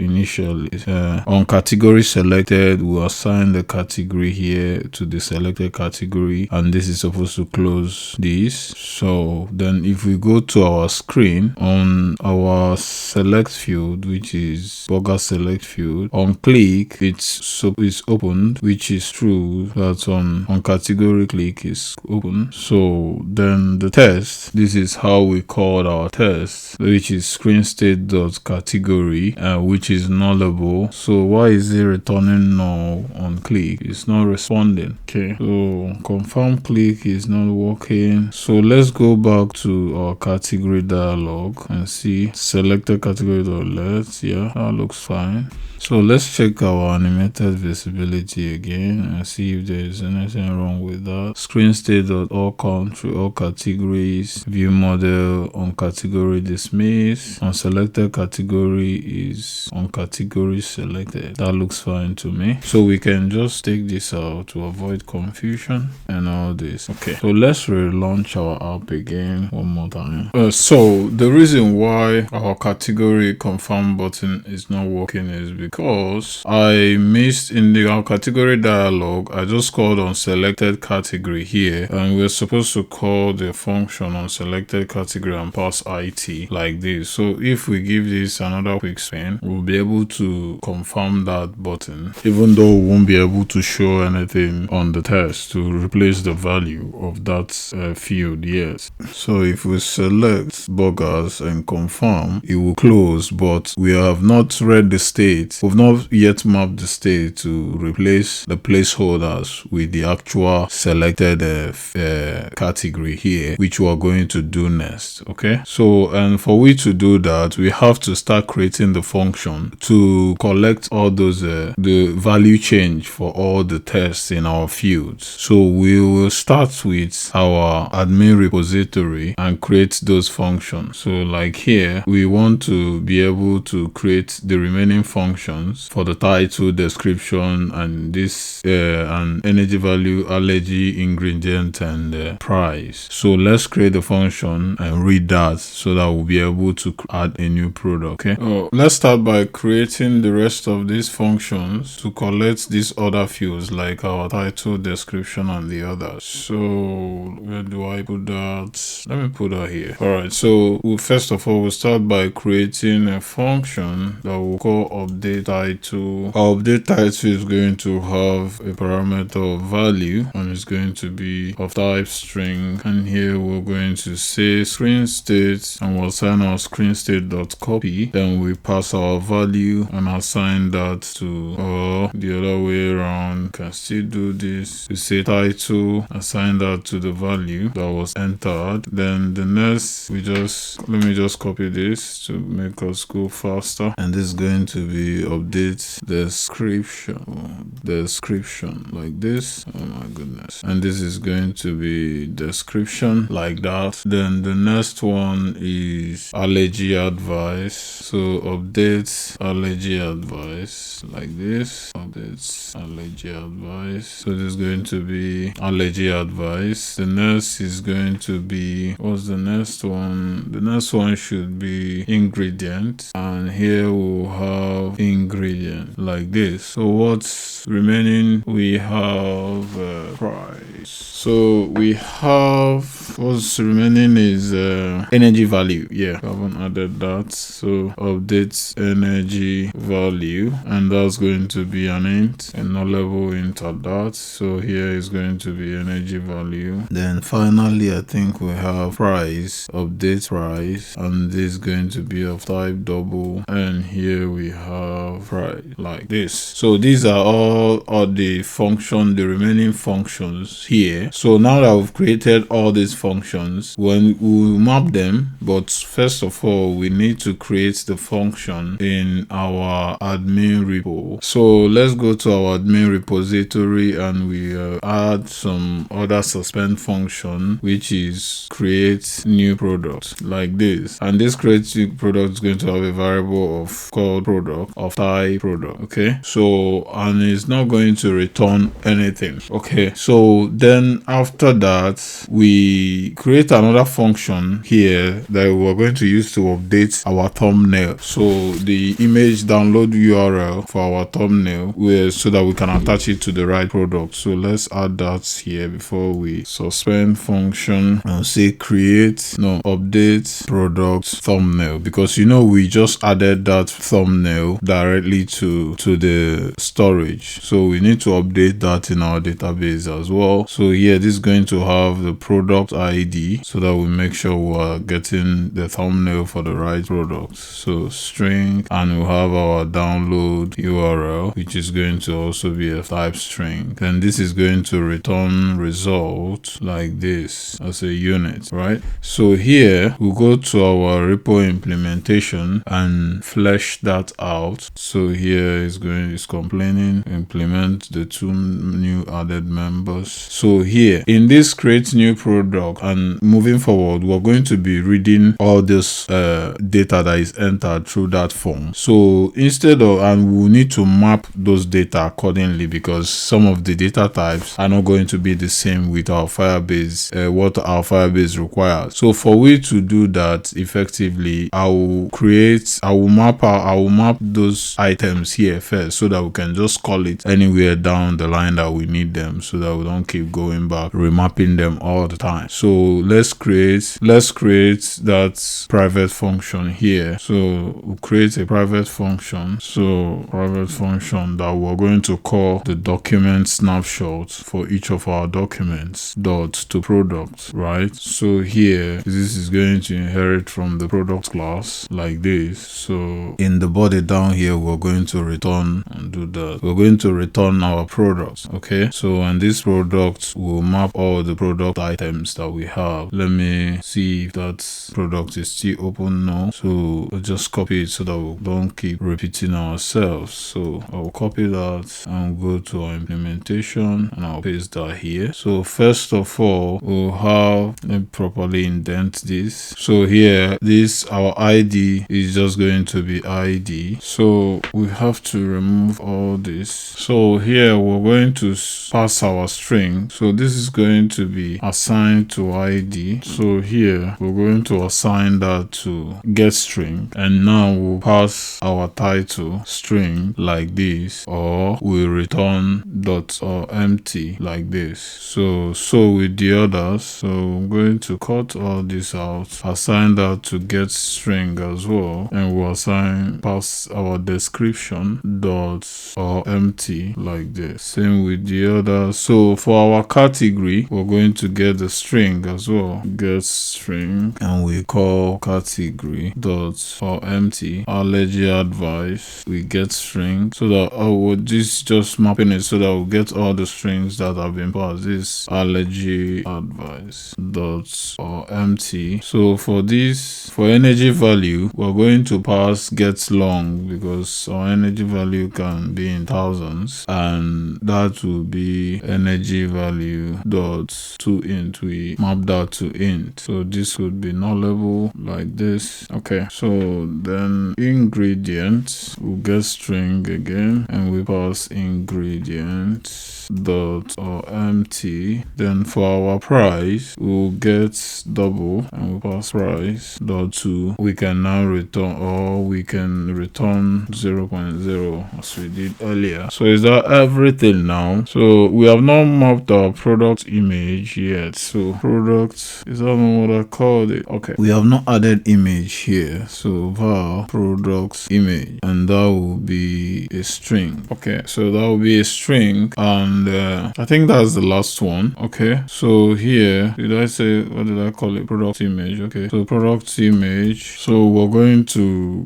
get string as well, because we're looking for the download URL, which is a string. So we call that product image dot or empty like this. Okay, so with this mapping now, we can now call this anywhere in our program or in our functions, so to say. So now let's create this function to create a new product. So down here, we're going to call Firebase dot Firestore dot collection, so that we can find the path, our product path. So product, that's the path name, or products. So dot document, and that document path is going to be a string. So here now is going to be our product dot ID, and now we set the product. So we say product, we pass our products here, then we can now call our coroutine await. Okay, so this is just what we need to create a new product. It's a very simple function. If need be, we can update that later, but for now it does the job. Okay, so now let's create this function to update the thumbnail, the product thumbnail. So here, this is going to, we return a try, and in that try, we'll still track our database again, and we set our Firebase dot Firestore like this. So here we call our var, another var, which is the product collection, and we assign that to our database created above dot collection. Then here we're going to our products collection. Then here down here we create another var which we'll call docref, which is our document reference, is equal to product collection dot document, and in that document we pass our product ID like this. Then down here we say docref dot update, so we pass our product image like this, then our download URL, then we call await again, then our result should be successful at this point, then we can now pass our units like this. So here we set our catch exception, and here in the body we're going to call our result dot failure, and in that we are going to pass illegal state exception like this, then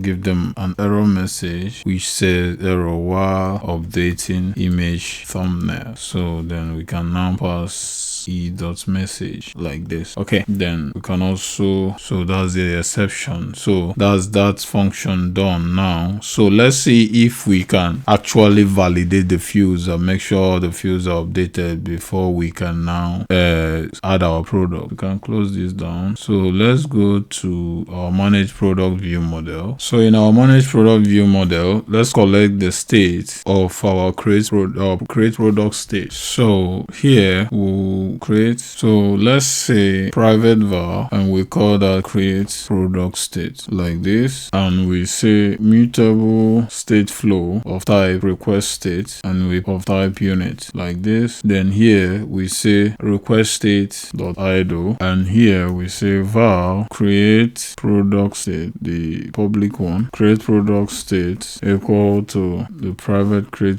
product state. All right, dot collect dot our state flow, not collect our state. Okay, so with that we can now move forward and go to, we create another variable to validate our form. So we say var is form valid to determine if our form is valid, because we're using a single guardrail for each of this, for all the test fields. So this is a boolean, and we say get, we call get, and we say screen state dot title dot is not empty if our title is not empty, and screen state dot description dot is not empty, and screen state dot product image dot is not empty, and screen state dot selected category is not null, and screen state dot price is not equal to 0.00. Then that will determine that our form is valid. Okay, so moving forward, we can now come down to map those states. So we can now come down to create the function to create a new product. Let's do that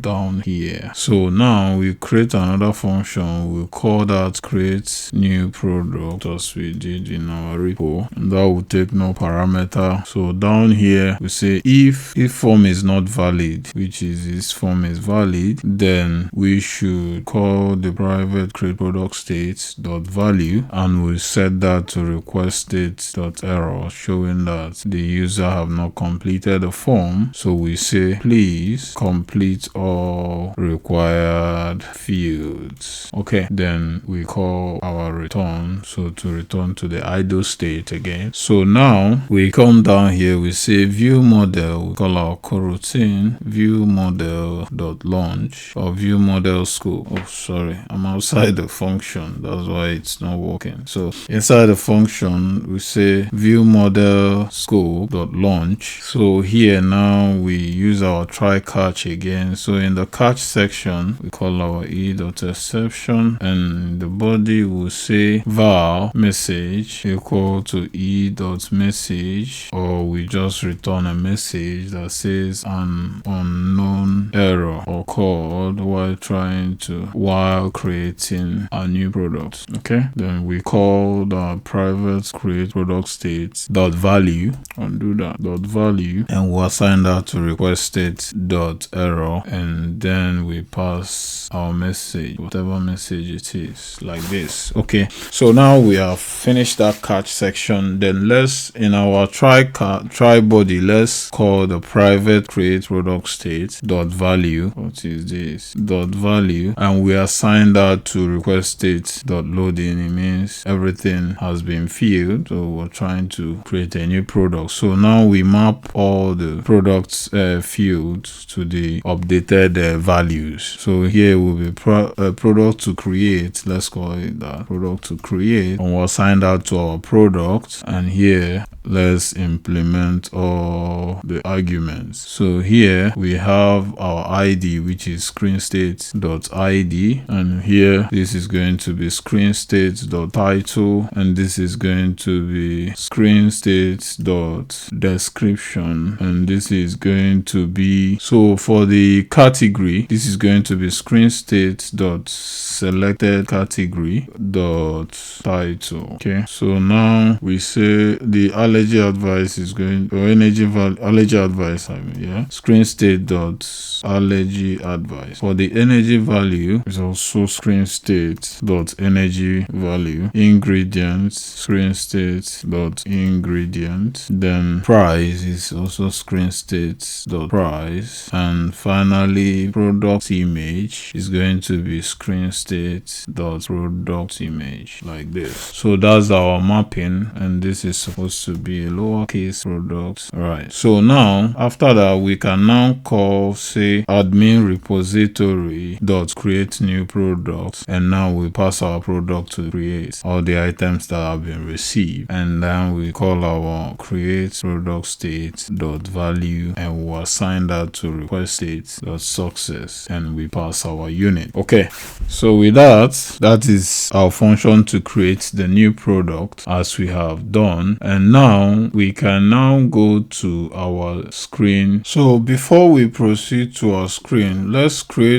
add a little function here that we're going to use to reset our create product state, which is here we'll say a function, and we'll say reset create product state, and in that vein we call the private create product state dot value. Oh my goodness, I keep selecting the wrong one. Value, and we'll assign that to our request state dot idle. Okay, so now if we go to our product screen, manage product screen, I meant to say, we now collect all those states. So we have injected our view model. Let's create another variable here that we'll call var is form valid, and we assign that to our view model dot is form valid that we created initially in our view model. So then let's add another state here that we'll call var create product state by view model dot create product state dot collect our state, like this. Okay, so I think that's what we need for now. Then let's now collect that state, read the state changes using a launched effect. So launched effect, and here the key is going to be our create product state that we've just created, and in the body we say if create product state dot is success, then we should show a toast to tell the user that a new product was successfully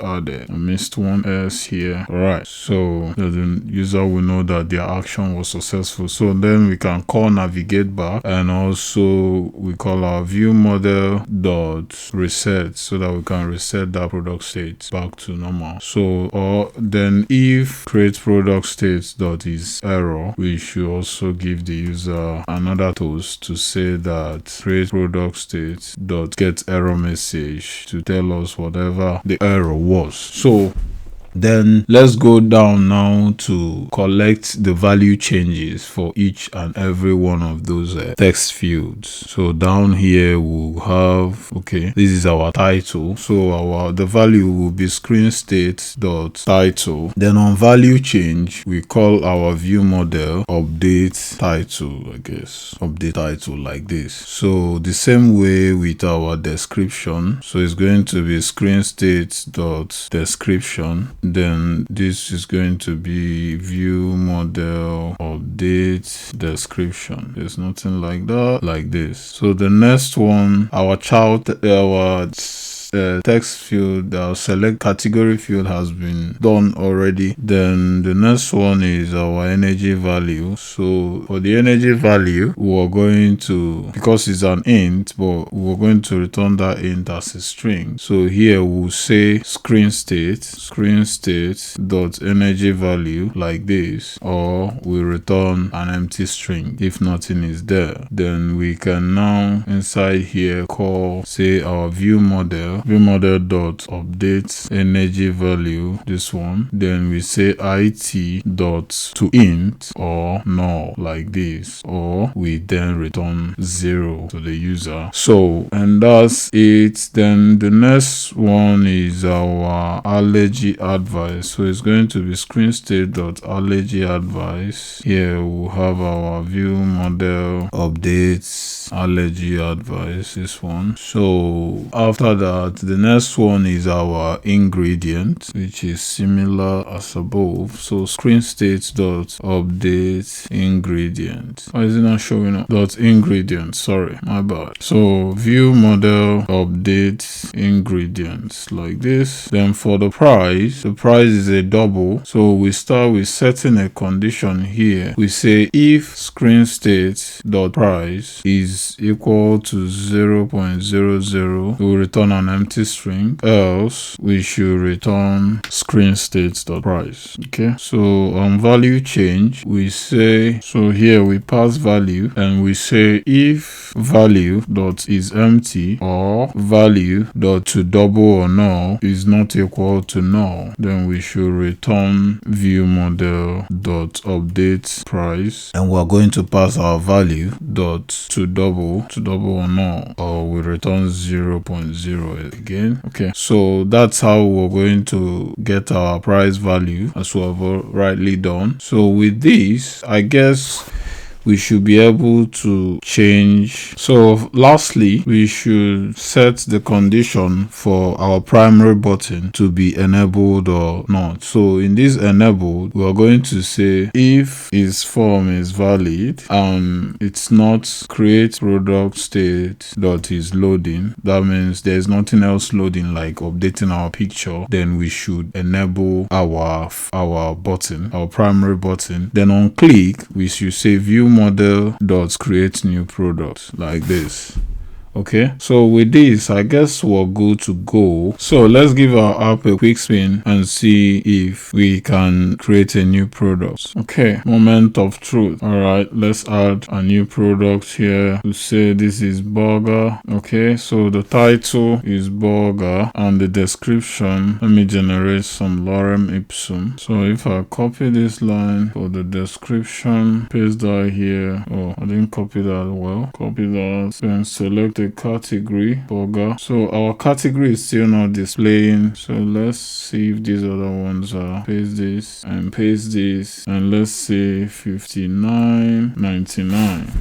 So it shows that it selected the category, but it didn't put it here, because if not, this button wouldn't have been active. So let's save that. So a new product have been added successfully. So now we have a problem in our hands. So if we go to our database, we have this product. So you see every item is added here, and let's check that category. So category was selected, but on the UI we can't can't really see that. So that's a little challenge to deal with, but it selects the actual category, which is a good news. Okay, so now I will have to find out why this is behaving the way it does and get back to you. So let's try that again. Nothing. All right, so I looked, our implementation in the view model is perfectly fine. Then in the burger selectors field, I looked here and I saw that, you know, initially we used this same select field in our user profile, and then we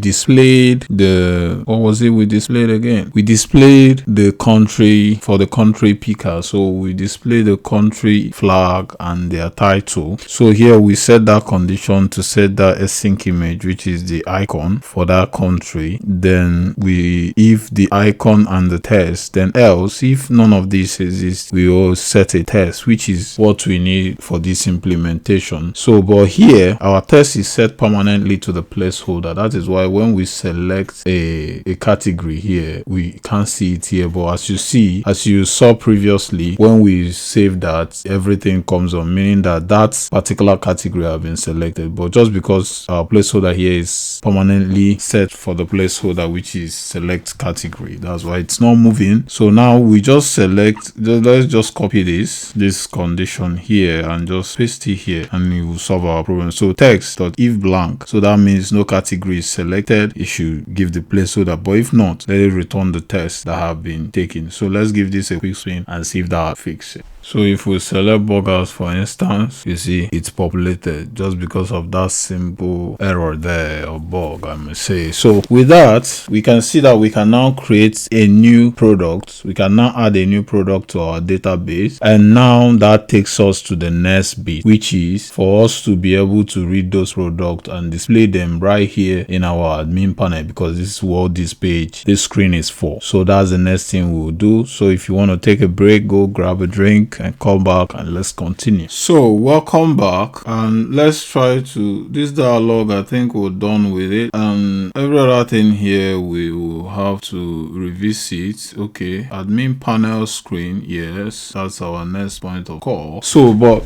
before we start implementing the function, adding the function in the repository that is going to read our products, those products that we've just added, we need to display the products. So like if we look at our prototype once more, so in our prototype here, let's zoom out a little bit, you'll see that this is our admin panel. We have this product card here where we give the user a sneak peek, which is the title of the product, a brief description and the amount, then the energy value, then a thumbnail of this product. So let's create this card that will populate our product details like this. Then we can now proceed in creating the functions that will read all those items. So now we're going to add this to our component. We're going to create another composable file that we will call product card. Right, so our product card is going to be a composable function, and it's going to be fun, and it's called product card. So our product card is going to have some parameters like our famous modifier, which is modifier, and we initialize that to modifier like this. Then we need to modify file. We need to also add a body to remove those squiggly red lines, and here we'll have a product, a variable called product from our product class, and finally we need to import that product. Okay, then finally we will have on click, because that card is going to be clickable for us to read the product details later, to either to edit them, or when the user is browsing through our product list, they can click on that product card and view the rest of the details. So that is it. So now we can now, first of all, we have this card. Let me zoom in on that. So we have this card. So we have two major elements here. This whole, the title, the description, the price, and all these are going to be in a separate column to be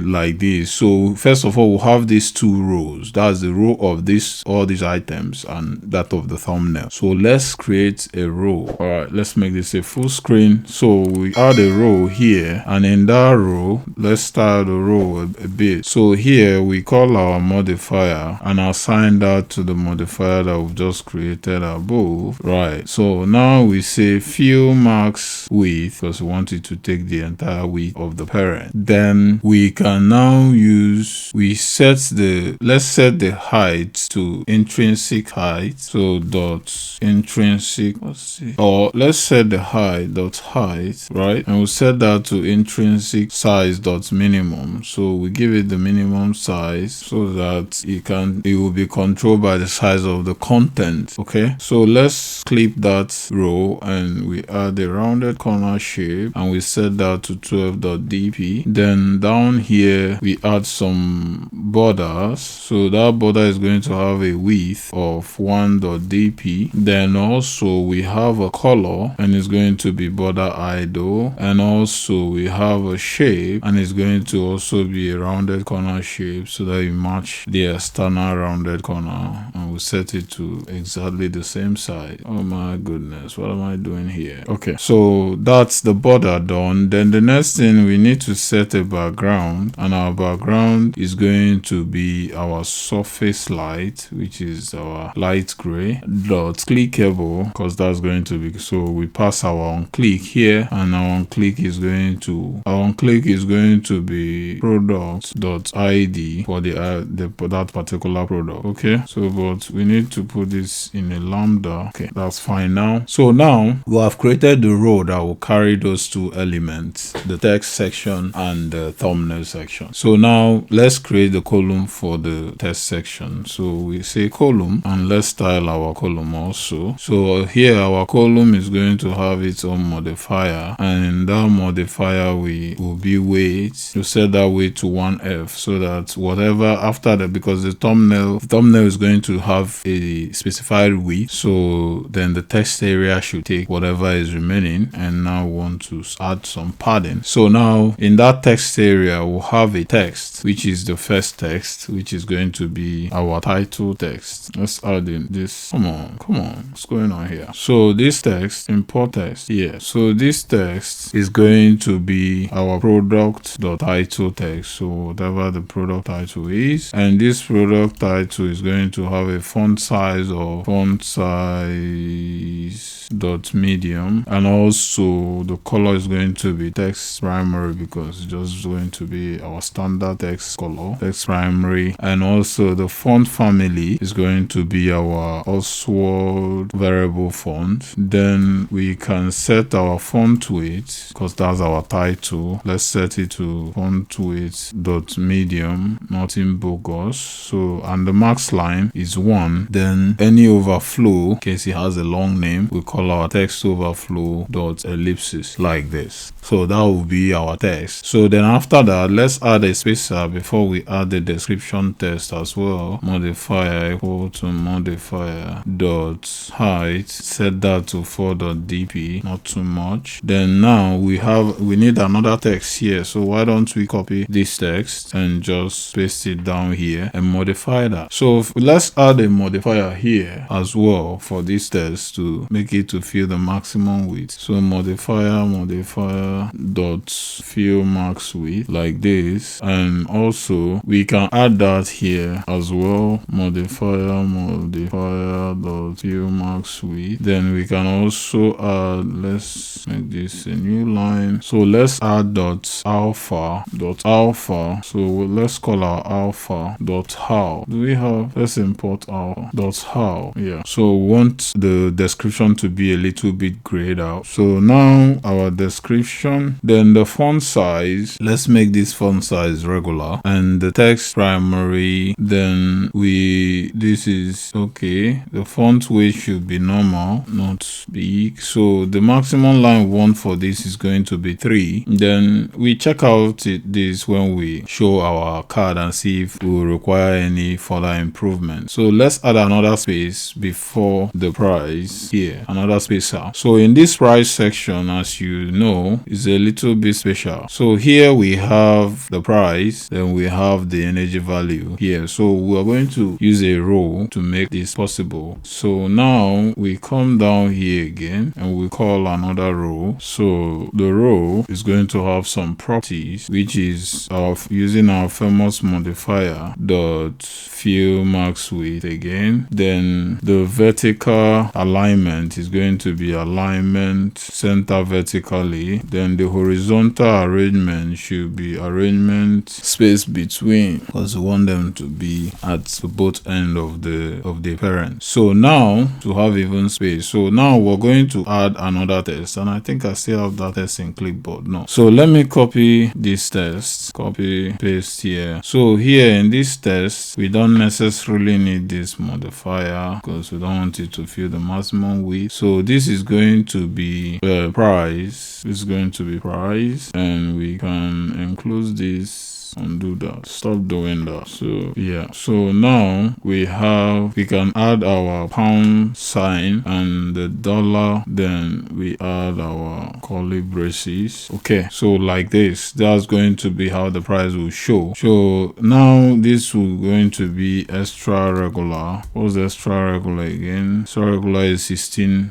SP. That's fine. So the color is going to be text secondary, then the font is fine, and this is going to be bold, right? So we don't need this max line and overflow because the price will never overflow. All right, so with that, we are now going to show the next one is our test. So in that test is still going to be contained in another row because it's in, sorry, the energy value is still going to be contained in another row because we have this flame icon here, then the test here. So we're going to still nest that in another row. All right, so now we're going to call a row here, and in that row is going to have some of its own properties as well. So here is vertical alignment. So it's going to be alignment center vertically, then horizontal arrangement is going to be arrangement dot center, so that the icon and the text will be on the same line. Then now we can add, let's copy this test, copy, not do that, copy. Let's copy this test, add that here, but before the test we can add our icon. We call our painter, and painter resource we call R or resources dot icon dot flame fire. Yeah, I think that's the one, fire. The fire icon is not there. Let's check our drawable again. Fire, no, it's not there. So let me go to my finder. This is the fire.png. Copy that, close that, paste that here, paste it, fire. Okay, so now I will go to my resource folder. This is my resource folder here. Let me add a variable that I will call flame, and that will be r dot drawable dot fire. Okay, so now in our product card we are going to call flame. All right, so now let's add some content description, and that's going to be flame icon. Then we'll also add a tint and do that. We'll add a tint so that we can retain the color. So we set it to color dot unspecified like this. So here let's set the size of that icon so that it doesn't take up the entire space. So modifier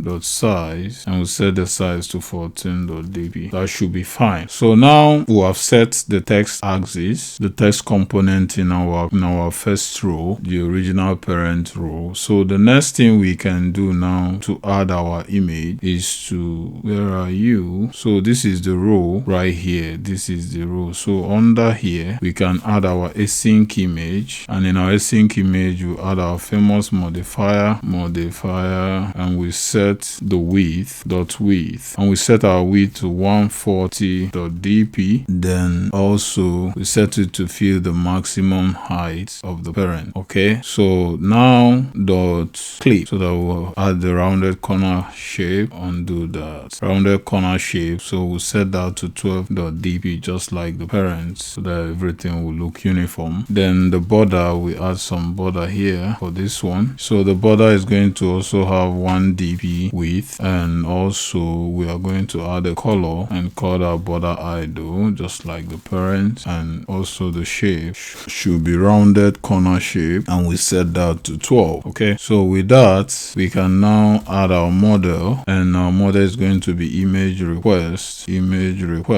dot builder, and we pass our local context, local platform context dot current like this. So then we can call data, and we now pass our product dot product image like this. Then we can add a crossfade as well, and we can enable that to true, and also dot build. Then let's add a content description for screen readers, then product image, then content scale, let's set that to crop, content scale dot crop like this. So with this is our card done. Let's optimize this and close that down here for better readability, visibility. So now we have created a card that we're going to use to display this image. So the next thing to do is to go to our admin repository and add those new functions. So the first function we need to add is to read products. The two functions we need now is to read products by ID and also to read the last 10 products that we're going to display on our admin panel. So let's come down here, add them. The first one is function to read, because this is a mobile app, can read the last 10 products instead of reading all the products in case we have thousands of them. So read the last 10 products, and that is going to return a flow, and that flow is of type request state, and is of type list. So it's going to return a list of products. Then we pass our products here. Okay, so that's that function done. So the next one is to read the product by ID, so that when the card is clicked, we can now read the product in that form we used to add the product as edit image. Don't worry, we'll see it in action soon. So this is going to be a suspend function, and we'll call this read product by ID like this, and this is going to have a parameter of ID of type string like this, and it's going to return a request state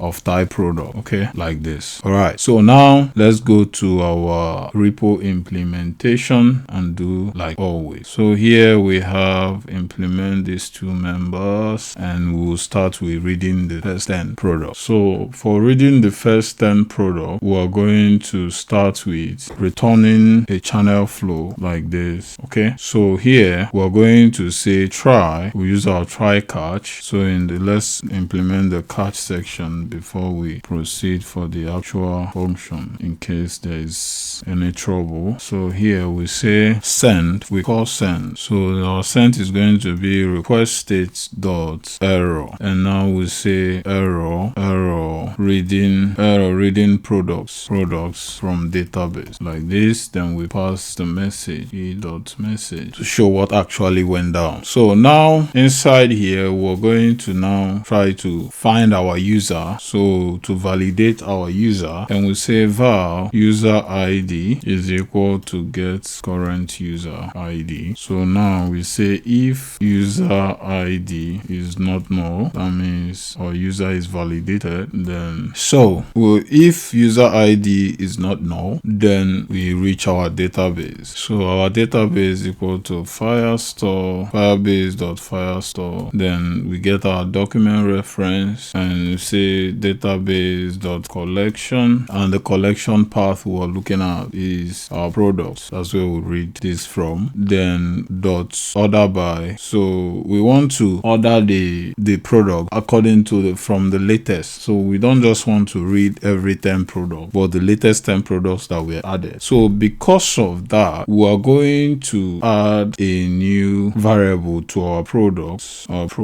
So we go to our products. Let's add a new variable. Where are you? I'll close this. So where are you? Okay, here we go to our product. We add var created at, and we pass along to get the actual time the product was created, so that we can get the latest. So clock.system, we need to import that clock. Kotlin time.system now. So you need to get the actual time to epoch millisecond like this. So why is that complaining? I think I've imported the wrong clock, I guess. I believe that. No. Okay, I need to opt into this, the experimental time. What's that? Put it up here and remove that constructor annotation there. So that's fine now. So now in our implementation, we can just say order by. So we pass that field, which is created at, to get the latest. latest, and we call query because we want to order them by the direction which is now descending. So the latest should be the first that we'll see on that list, the latest product that was added. So after that, we can now set our limits because we're reading the first 10. We can set 20, 30, you decide. Okay, so now our limit is 10. Then we call our snapshot. Then after that, we'll collect latest, and in this latest we'll call it query document snapshot. Then we create a variable here that we'll call products is equal to query document snapshot dot document dot map. Okay, so now we call our document snapshot here, and here we say we now map our document snapshot dot to product that we created above. You remember when we did this mapping? So you see how handy that is now. So we are just mapping that now straight up. We don't need to map it, and some other places that we'll need it as we go, you see that. So now everything is successful. We have been able to read the product. So we call our request state dot success like this. So now we're going to say pass our products like this. Okay, or else, okay, we say else we call send. That means we're not able to read that our products dot error, and we pass user not available because that means the user was not validated. User is not available. Okay, we can still eliminate this validation entirely, but let's leave it like this for now. So you see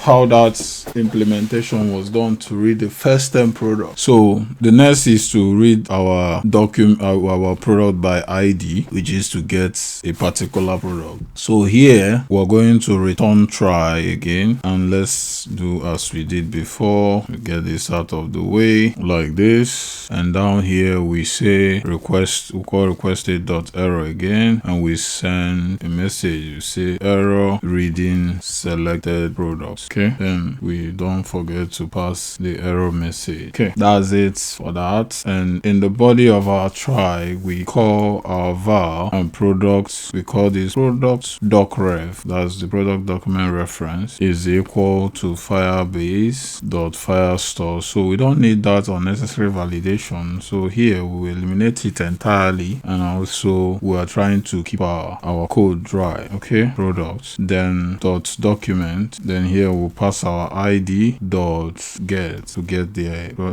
document ID. Then we call await. Then if product docref does exist, so that means we're able to find a particular selected product, then we call our request state dot success like this, and we'll pass our product. Sorry, we need to create a variable here that we'll call product, and that product is going to be assigned to the map, which is our product.ref to products, the same mapping I told you of before. So you see how handy that is, instead of just mapping at every of these implementations. So now we pass the product data here. Then else, if there was an error, then we call requested.error, and we say that the product was not found. Okay, like this. So as you can see, we have these two implementation now to read the last 10 product and also to read the product by ID. Okay, so to move on with that, we can now go to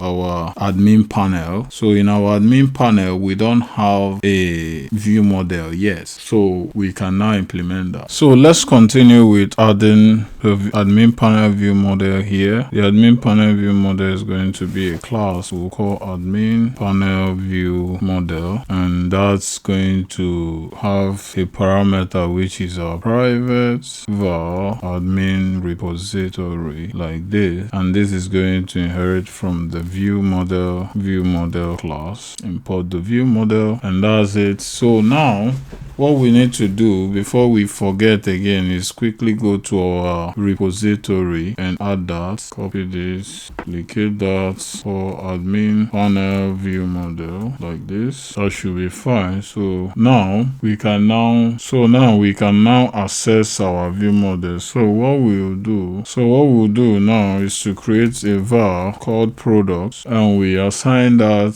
to admin repository dot read last 10 products like this, and we can call dot state in, and in that state in we have a scope, and that scope is going to be our view model model scope, and we have started, so it's going to be sharing started dot while subscribe, and we can set that to 5 seconds, which is 5000 milliseconds. And finally, we have our initial value to be our request state dot loading, like this. Okay, so that's simply our view model to just to read those 10 products. So now we move on to our admin panel screen right here. So here we can now inject that view model now that we've added it to coin to our module. Then view model is equal to coin view model. We'll pass the tag of admin panel view model like this. Okay, so now we'll create a val called products, and we'll assign that to our view model dot products dot collect our state, collect a state of that product. Okay, so now we can now go down to our scaffold. So in the body of our view model, we can now add, we call our products that we've just created up there, products dot value dot display result, like this. So inside of that, we're going to add a modifier. We'll add a modifier, and in that modifier dot, we'll say dot padding. We want to set the top padding to the padding values up there dot calculate top padding, and bottom we want to set padding values dot calculate bottom padding, like this, so that our menu and our top bar won't be overlapped. So on loading, we want to set our unloading to set a loading card. So we'll call our loading card, and we set our modifier to modifier dot size to fill mask size. Here we want the loading card to take up the parent size when we are still loading something on the screen. So after that, we have on success, and in our success we are going to use a lazy column to display the list of products that we are calling. So here we'll use let's call this success latest product, because that's the product we want to show, the latest ones, latest products. So here we will now use animated content here, and we set the target state to our latest products up there. Then in the body, then we can call this product list. So here in the body, we say if product list dot is not empty, that means something was returned, then we should now display our lazy column. And that lazy column, let's style it a bit. So we say modifier dot fill mask size, because we want the list to fill up the mask size. Then the padding, we set the padding to a general padding of 12 dp. Then the vertical arrangement, we want the arrangement dot space by, so vertically we want them to be spaced by like 12 dp each of the cards, those item cards. So inside here we'll now call items, and we set the items to set the count. So the items is going to be our latest products, then the key is going to be it.id, so each individual product has an ID. So in the body here, we're going to have, we call these products for the individual card product, and here we say here is where we call our product card, and in our product card we're going to pass products, and we set that to our product. Then also on click, we use a lambda, say navigate to manage products, and that will be products.id. Okay, we have some error to fix, so we're not importing, I think I imported the wrong item, so let's add the S here first. Then this item, let me check, optimize, where's the item? I think I imported the wrong item, so items. So this is going to be of the list type, not the count. So everything is fine now. So in our else, if no item was returned, let's call our info card again. And in our info card, we're going to have an image. So our image is going to be our resources.icon.our dog icon. Then under that, the title is going to say, oops. Yeah. So then the subtitle is going to say product not found. Okay. So then this column is no longer required. Then after that, we should, so after the else, this is on success. Then on error, we should return a message. And in that message, we have our info card once more. And we can just copy all the items here and paste that here. So our image, then this is going to also be the message up there in order to give them the particular error that happened. Okay, so I think we have done it, guys. Let's give it a quick run and see if we can see that one item I added initially. Okay, you can see our loading icon say product not found. We still have a product, don't we? Let's check. No, here we have a product. Here we have a product. Yeah, we have a product, but we can't read it yet. Okay, all right, that's totally fine. Where did we get it wrong this time? Okay, there was an error here. Okay, it's this old error. Doesn't have anything to do with reading our image, but there's no products at all. Okay, so this is what is showing, meaning that all this did not execute. Okay, so let's trace it one by one. Okay, so why we don't see this, when we were implementing our repository admin panel, our repository implementation, we created this condition here to order the items by this created at, which is the latest product. So our latest implementation did not include this. So the products we have here is the product we created earlier. So it's not going to read that as our latest product because that's the condition. So if we delete that and we delete that, now let's create a new product. I believe we'll be able to see that. So we call this flaming burger like this. We paste our lorem ipsum, select the burger, energy value 1, 2, 3, 4, allergy, ingredients, and now let's call that 11.99. Okay, so let's save that. Yeah, you see now we have our item. We can read the product, so it's working perfectly. So now our card doesn't look exactly right because you see here, I even did not edit this and it's showing the price again, but that's fine. So then you can see now the image is shooting bigger than the parent, these other items, which doesn't really look good.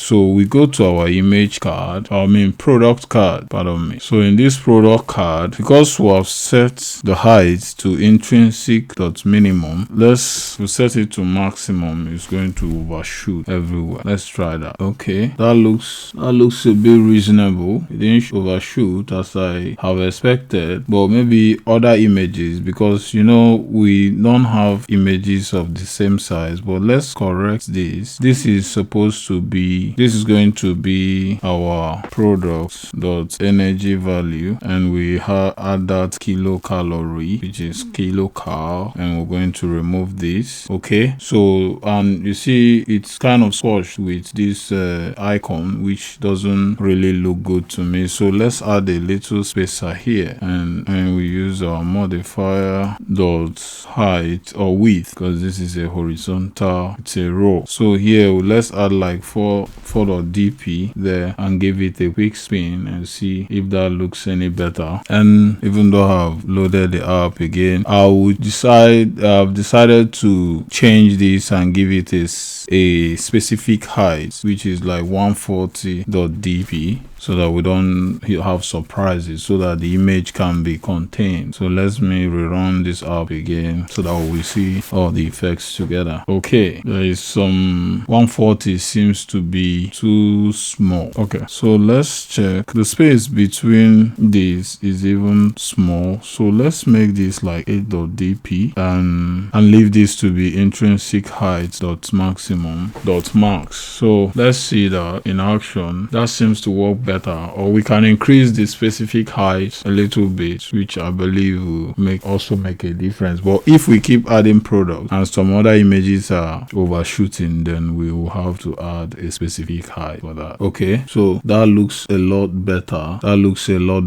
But I want only the price to have this color. So the color of the text of this text for the energy value should be text primary. Okay, all right, so I think that's it. Okay, so we've dwelled on that too long. Let's load this file for the final time, and also let's add one more product once we okay, that looks better, but the text is still bold. Man, how did I miss all this? Okay, all right, the text should be normal fonts. Okay, so remove that. Let me add another product. Let's add a drink this time around. We'll call that orange juice, and we'll paste that here. Select our drinks, and the energy value is 1212. We'll still paste our lorem ipsum test, and the price should be like 149. Is that what 149 pounds? Is that what they sell it in your neighborhood?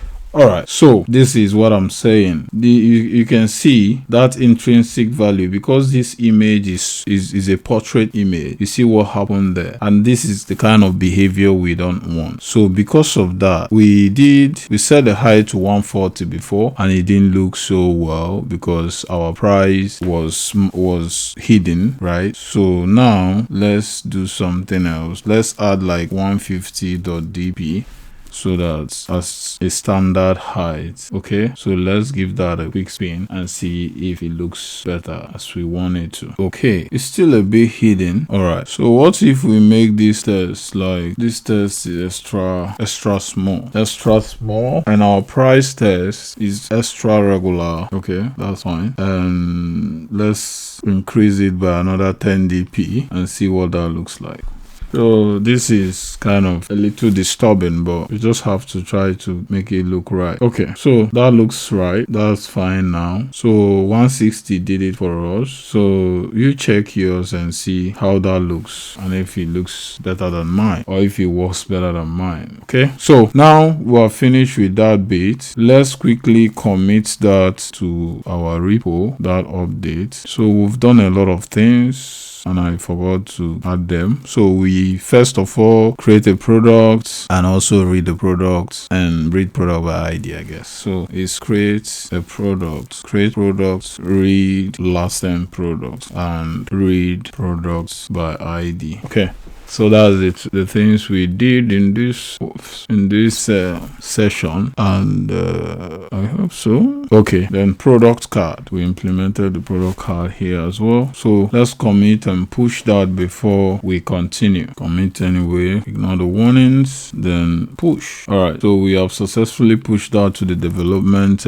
tree in our repository. So now I think I can close this product card, resources, products. Okay, so the next thing we can do now is to implement the functions to read our product details. I didn't even check that. If you click on the product card, does it respond? Okay, so now it responds, but it doesn't populate to read the items here. It's supposed to, once it opens, it's supposed to load all the items for that particular product, which we haven't done. Okay, so that's the next bit we'll do now. So in order for us to be able to see this image, when we click here to be shown here, we need to map all the item that we have already saved in our database back to this form in order to update it. So in order to do that, we go to our admin view model, and in our admin view model here, we can now add a save state handle. So here we can now add another parameter here that we'll call private var save state handle, like this. So in that save state handle, we say private var product ID, and we'll assign that to our save state handle dot get, so that we can get all the strings that have been added, get string, and we pass the ID so that we get the particular string for the selected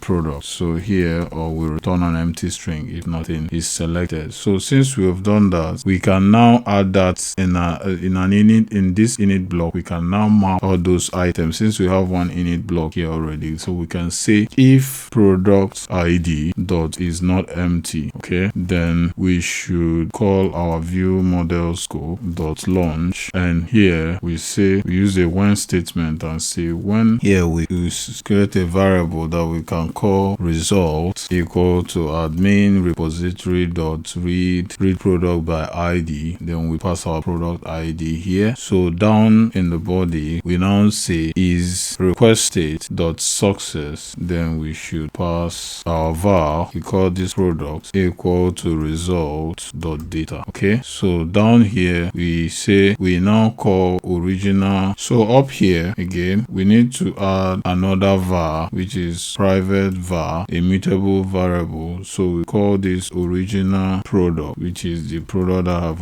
been originally saved, and we pass our product, a nullable product, and we pass null. Okay, that's wrong. Okay, so now here we say our original product, and we assign that to the product that we created above, which is the product that has data in it. So that now we can now say we can now map the fields into our screen state. So we say screen state equal to screen state dot copy. So we can now map our ID is equal to product dot ID like this. So title is going to be product dot title. Then description is equal to product dot description. Then our product image is going to be our product dot product image. Then the next one is our selected category. So you remember initially we created this map. Where are you? I think it's beneath. So this map category here, we pass that here, and we pass our product dot category like this. So then the next one is our allergy advice, is going to be our product dot allergy advice. Then ingredients is going to be product dot ingredients. Then what again?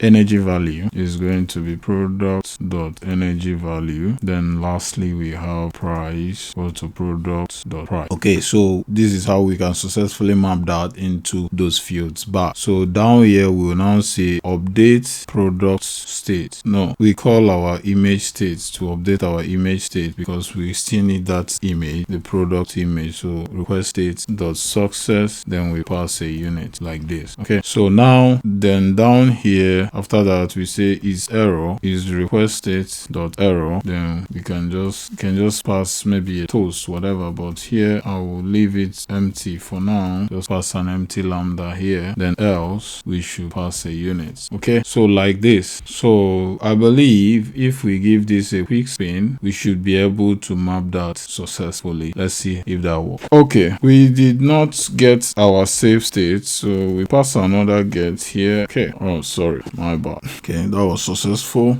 All right, so it works. So everything is mapped correctly, and this button is active to update, but it's going to save. It didn't update because that was supposed to be to save the update. Okay, so which is the function that we are going to implement now. So moving on, let's go to our admin repository again and add these two functions again. These functions are going to be suspend function. This is going to be update product so that we can update existing products. Then we are going to pass the product ID of type string, and this is going to return a result from the flow. So and this is going to be of type unit. Okay, so now we have another function. Deleted something here. Okay, now down here we add another function, suspend function, which is to also delete a product. In case we run out of that product, we want to delete it from the list. Products type string. So then the next is going to return a result just like the update product, and here we pass a unit. Okay, so that's the two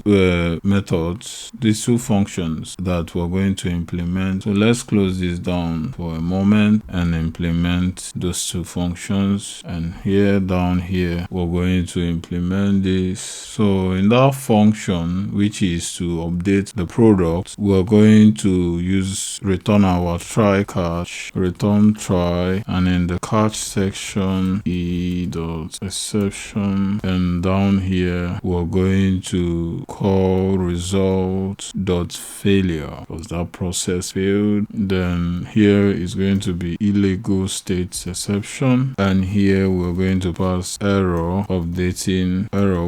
updating image, error while updating product, and we will not forget to pass the message like this. So in the body, we're going to track down our database, and this is going to be Firestore, Firebase.firestore, and here we say val products collection. We assign that to database.collection, and the path is our product collection path, products like this. So here we call our docref again, and we set that to product collection dot document, and in our document we're going to pass our product.id. Okay, so down here we say docref to map those products dot set. We say this is product, not product id. What will I call it here? So let's just call this product instead. So here it's going to be product and products. So product collection dot product id. Why doesn't it see the id? Okay, comment for you. So dot set, and in this set we're going to pass our product like this. Then we are going to call dot await, and also we call our result dot success. Then we pass a unit like this. Okay, so now we have a challenge here, which is getting our product id. So if we pass a product here, okay, so that error has gone. We are not supposed to add that ID, but let's move on. We'll find out later. So now we say delete. We implement this delete product. So here we're going to return try again. So let's just copy this and update that. Copy, paste. So here we're going to query our database again, and it's still the product collection part, and our document ref here is going to be product id like this. Then this is also going to be docref.delete.await, return the unit, exception. So in this is the error while deleting product like this. So I think that's it. And let's now go to our view model. Do we still need to implement this in our managed product view model? Because I think that's where we need to implement that. So in our product, let's launch our app again. So if we have a look in our app, since this item is displayed on the managed product, so we'll go to our managed product view model. That's where we'll implement this, and as well we're going to implement a more vat icon here that we can use to delete that product as well. So let's close this down, and go to our managed product view model. So let's go down because some of these are dangerous activities. Let's put it down here. So now we create another function here that we will call update product details, because we can just update one product detail like this. Has no parameter. Then in the body we call our view model scope dot launch, and in the body we call the create product state dot value, and we'll assign that to request state dot loading. And here we say we create a val that we'll call base, and that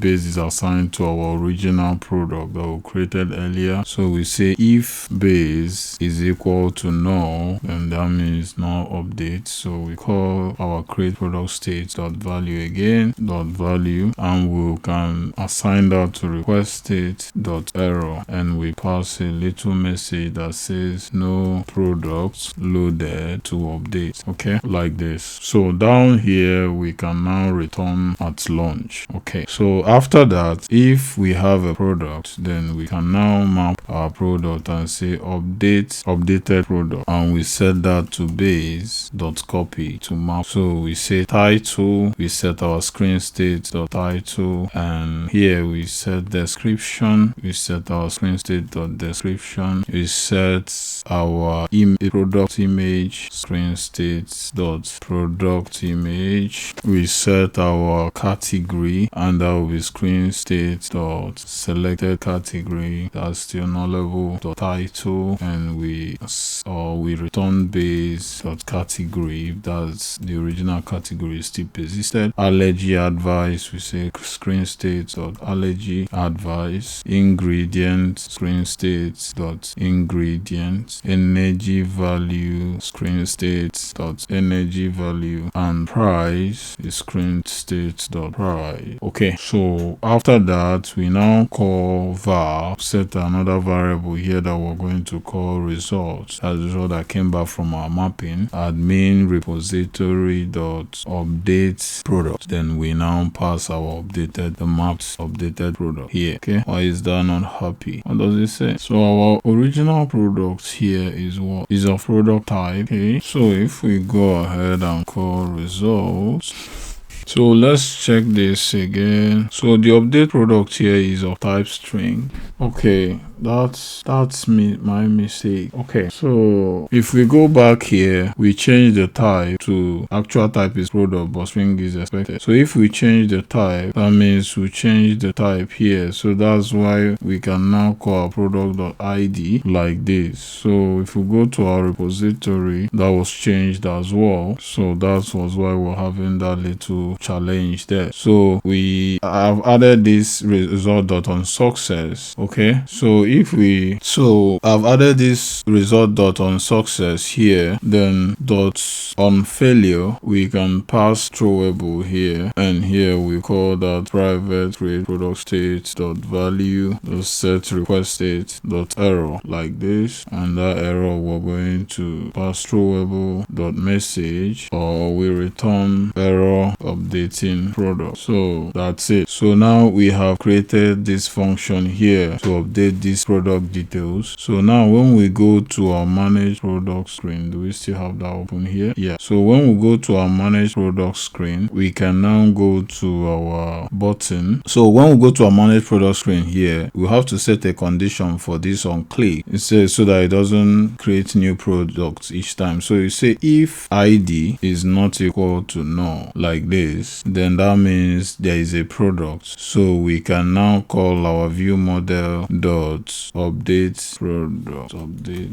product details like this. Then else we should create a new product. That means the id is null, so that means the function is expected to create. So let's cut this again like this. So now I think we can be able to update a product. But before we do that, let's quickly create the function to also delete a product so that we can check that out at the same time. So let's go back to our view model, and after that function, which is here, we can now create another function that says delete product. So our product's id of type string, then here we're going to call our view model scope again dot launch, and here we call our delete. Now we have not created that. We need to collect the state of this delete function. So let's create that up here again. So down here we say private var delete product state, and we assign that to our mutable state flow of type request state, and that will take a unit, and here we'll call our request state dot idle. Okay, so now we can also call the public delete product state, and we set that to the private delete, no, not this one, undo. So delete product state, and we'll assign that to private delete product state dot collect our state, our state flow like this. Okay, so when we come down here now, we call that private delete product state dot value, and we'll assign that to our request state dot loading, and var result we assign that to our admin repository dot delete product, this one, and we pass our product id like this. So then our result dot on success is going to be delete product state dot value request state dot success. So then dot on failure throwable and delete product state dot value equal to request state dot error, and we pass our throwable dot message error deleting product. Okay, then after that, let's create a little function here that we can use to reset that state. So reset delete product state. Okay, so we just simply call our delete product state dot value and we'll assign that to our request state dot idle like this. Okay, so with that bit, we have to now go back to our manage product screen, and in our manage product screen we have to improve our scaffold a little bit, our top up bar a little bit, to add actions in order to create. Let's give this a quick spin so that you can see what I mean. So if you have a look here, so there is no item here to delete the entire product, so we're going to add a move out here. That will be a drop down that we can use to select the delete button in order to delete the entire product. But before we do that, since we're here, let's undock this to create a floatable window, and let's minimize this. So let's see if we can update any of these products. So this is the drink product, the drinks. So where are you? Okay, so I'll minimize this guy, open this guy up, then open this guy up. So now this is the category drinks. So let's not tamper. Oh, I've done that again. Minimize this guy, open this guy up, then open this guy. So now let me change the energy value. For instance, let's change this to 3 and see if this update is working now. So now to change that, you see updates, the energy value have changed and the created had also changed. So now it's on top because it's the latest product because of that little update there. So now I can minimize this guy, or let me put it back where it came from, and view mode doping. So now as we can see, our update is working fine. So let's add that move out to in order for us to be able to delete the product if we chose to. So let's close this down and make this a full screen. So now in our manage product screen, that's here. So we go to our scaffold here. In our scaffold, after our navigation icon, we can add an actions here, and in that actions we're going to say ID. So we say ID because of the product. Take if, because we want it to delete that particular product that is open. So if IT is not null, so then let, and here we add a box. So this box, we're going to style it a bit. So the box is going to have, no, we don't need to style the box. It's just normal drop down box that we'll call later. Okay, so now we're going to set an icon button here like this. So the icon button is going to have on click, and our on click is going to be we have to set that drop down open here. The drop down we have to set to remember the state of the drop down. So up here we're going to create a var that we'll call drop down menu open like this. Okay, drop down menu opened by remember, and it's going to be mutable state of, we set that initially to 4. Okay, so then when we come down here, we now say for our on click, we say drop down, we use a lambda, say drop down open, we set that to true once it's clicked. Then what's this? So change this to var. Okay, so that we can reassign that. So now we call our icon, and we have an icon somewhere, so I'll steal that so that we don't undo that. So just need the elements here. So here this icon is going to be the vertical menu or the mover, whatever. Then this is a vertical menu icon, so everything looks good. So after that icon, we'll call our drop down menu in that box. So drop down menu item, we set the leading icon, not loading, leading icon, we set that to another icon. Copy this and paste it here. This is going to be the delete icon, delete. So this is going to be delete icon like this. So, and let's set the icon size using a modifier to modifier.size. Let's set that to 14.dp. So then comma here, and that's it. Then after the leading icon, we set a text. Now this text is going to be text, and the text is going to say delete, and let's set the color of the text to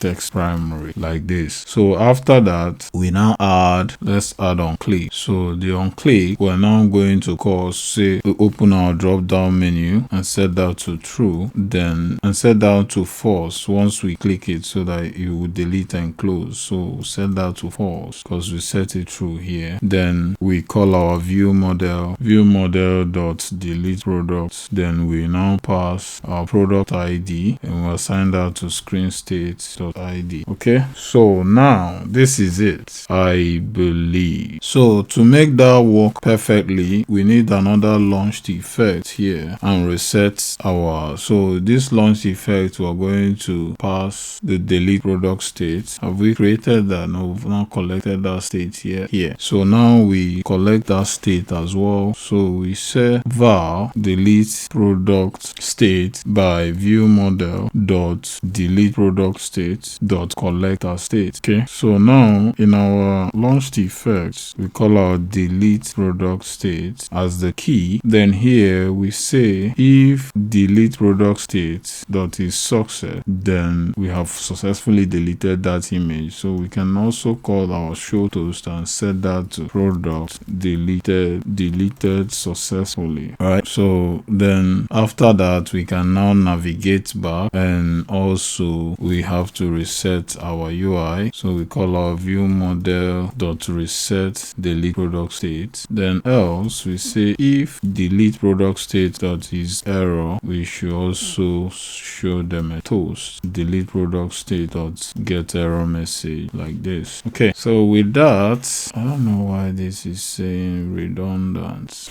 So I noticed I missed out something here. So this drop down menu item is supposed to be called inside a drop down menu like this. So it has parameter expanded, which is our drop down open, and on dismiss request is going to be our drop down menu open, and we'll assign that to false when dismiss is clicked. So inside there is where we'll add this drop down menu item like this. Okay, so with that, our drop down menu open is now active. So let's test this out, that moment of truth. So now we go and open that, and when we click on that, you see our vertical menu is now showing. So we can see we have a drop down here, and we click that item is gone, and you cannot see it on our list anymore, and that means we have successfully deleted that item. Okay, so now we can add products, we can edit products, we can update products, then we can delete the product as well. So the next thing is for us to implement this search function here, which is so that if you have multiple products, we don't need to keep going through scrolling up to find them. So we can just click here and search by their name. Okay, so if you want to go and grab a drink now, then you can do that and come back. I'll be here. So we are going to continue to finish up this episode, and to do that, we'll need to implement our search function. So here we're going to create a function that we'll call search product by title. So this is going to have a parameter that we'll call the search query, and it's going to be of type string, and it will return a flow of type requested, and this is going to take a product. So let's close all that. Alright, so this is what I think I'm missing. Okay, this is going to be a list, return a list of products. So this is going to return a list of products, not just a product. Okay, so that's it. If we go to our admin repo implementation, it's going to require us to implement that function that we just added. So here we say click OK to that. Let's cut that out. So let's create that function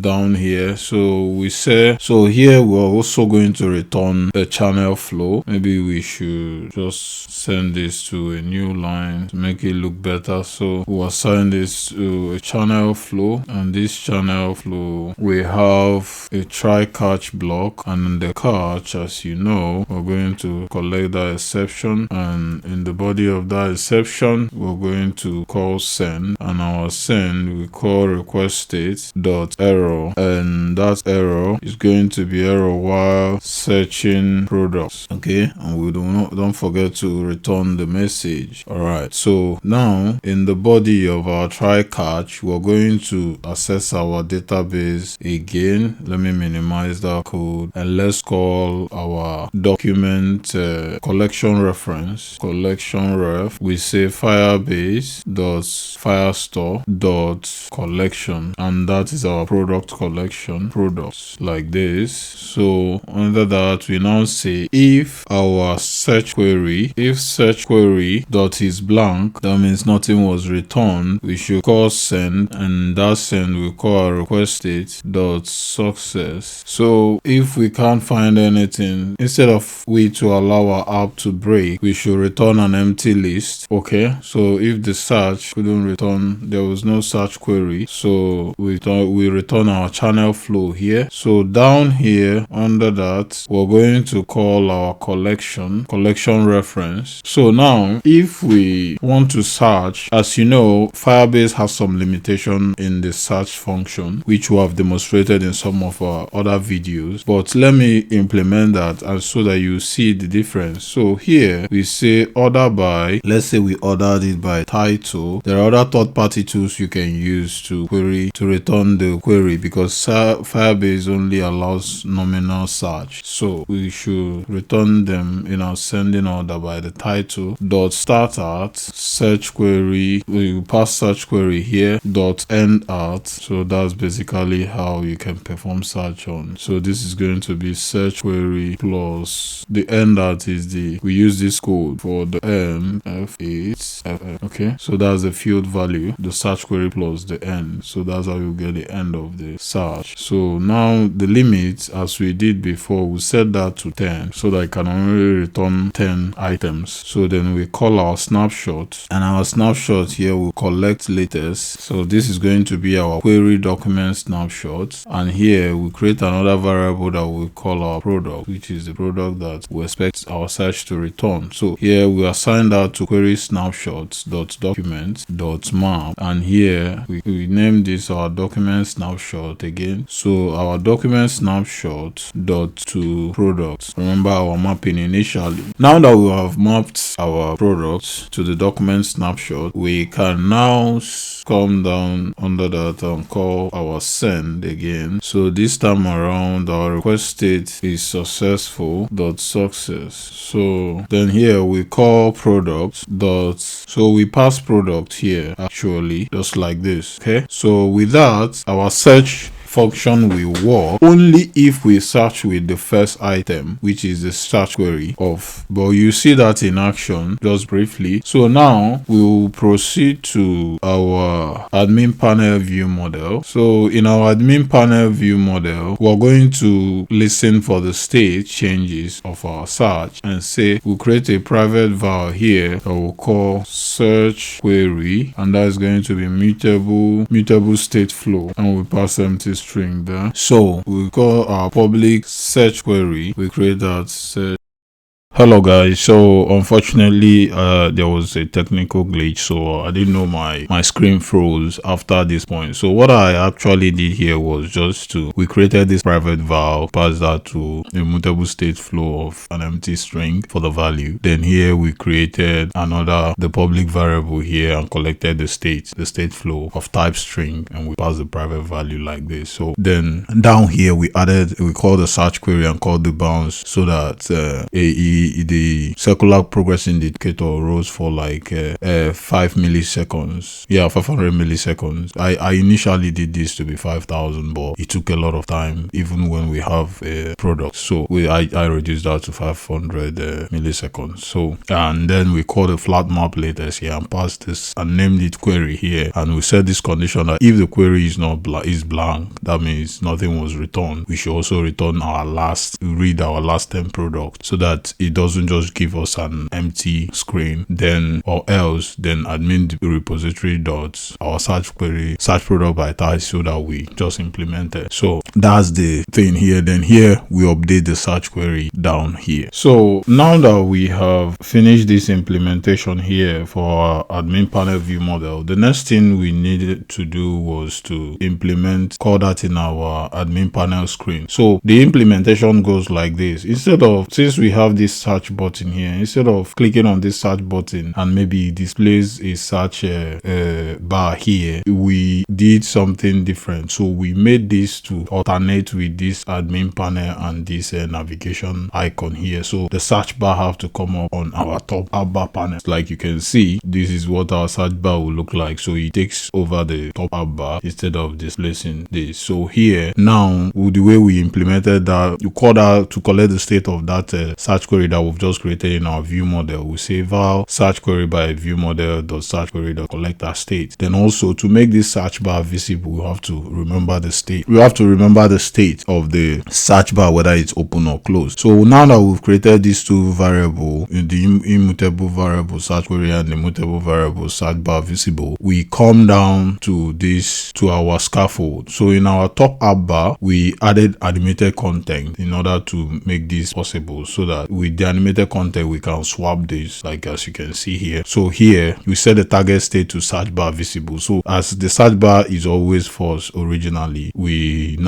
set that to be the target state, so that this will always show. Then when this action button is clicked, which is the search bar, it now comes up. So with that, we're going to name this we name this animated content visible. So we say if visible, that means the search icon has been clicked. Then we now created our search bar. We styled it like this and called the input field where we collected then some trailing icon, which is this close icon here, and we set the color to match the color of our display down here, and also if expanded false and all that. So then else, then that means that search bar is not true, so is not visible. So we should now display our admin panel up here just like we've done before. So I will share this code in the repository, so that if you don't understand it, or you can just pause and now add it to your code, or you can see that from the repository as well. So that's the implementation, and with that implementation we now have our search. So in the trailing icon button, this one is to close, so we call our view model search query, then you set that to false and it close. So then up here we called our view model in the input field to the query is the search query, so the view model update search query, that's the function that we call the bit. Now I think once that is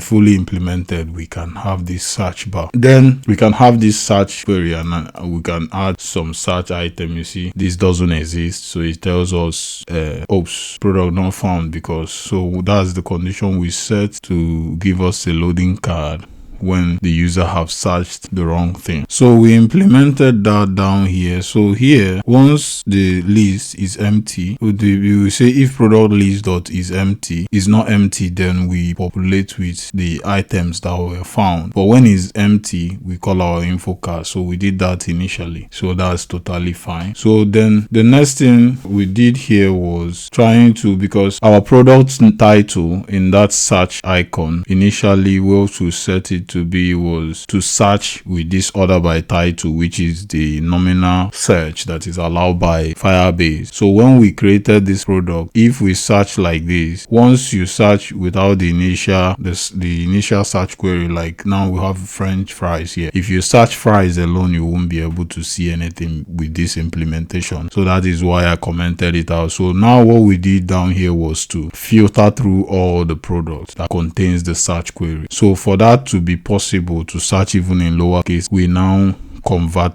mapped the title here to uppercase. So this might not be very effective for a large data set, but we have some third-party tools like Algolia that you can use to implement a more robust search for your project. So but this works for this right now. So now once we did that here, and we also did that in our return last product. So we also mapped the products to uppercase. Then we did that again in the create new product. We map that again. So yeah, so that's the places that we map that. So with that mapping, the conversion is done so that we can also search with both lower and uppercase. So if I search fries now, so if I come here and I search fries, you see it was able to find fries. So even if I search with uppercase, so uppercase, it doesn't find it because of that mapping. So that's, well, if we search FR, nothing. So it doesn't see it when it's uppercase. So that's one of the issues with this kind of mapping. So but for this, it works because most people type with lowercase and it works. So I think that's fine for now. So you can do something better for your own project, and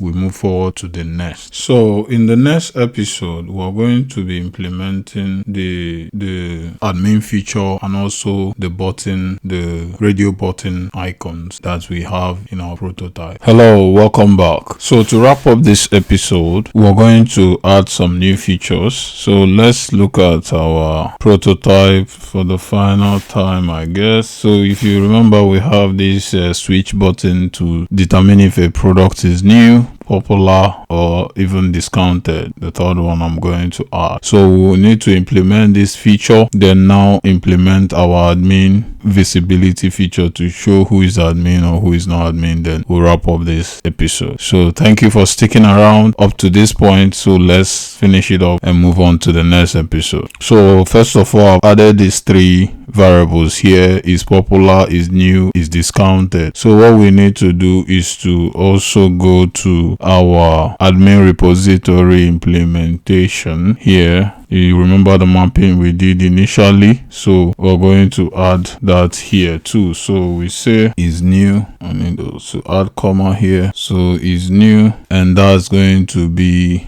get boolean, and then we pass new like this, then or return false. Okay, then the next one is popular. We get boolean again, we pass popular or we return false. Then the last one is discounted. We get boolean, we pass discounted, then or we return false like this. So that's how we map that. Then we can go to, so that's I've automatically mapped in every other section because we're using a general mapping. So we can go to our admin panel view model. Let's go to our admin panel view model and add those bits as well before we proceed to the screen. So here we add those bits again, is new, and we pass products that is new like this. Okay, we have not added that here, that's why it's giving that error. Var is new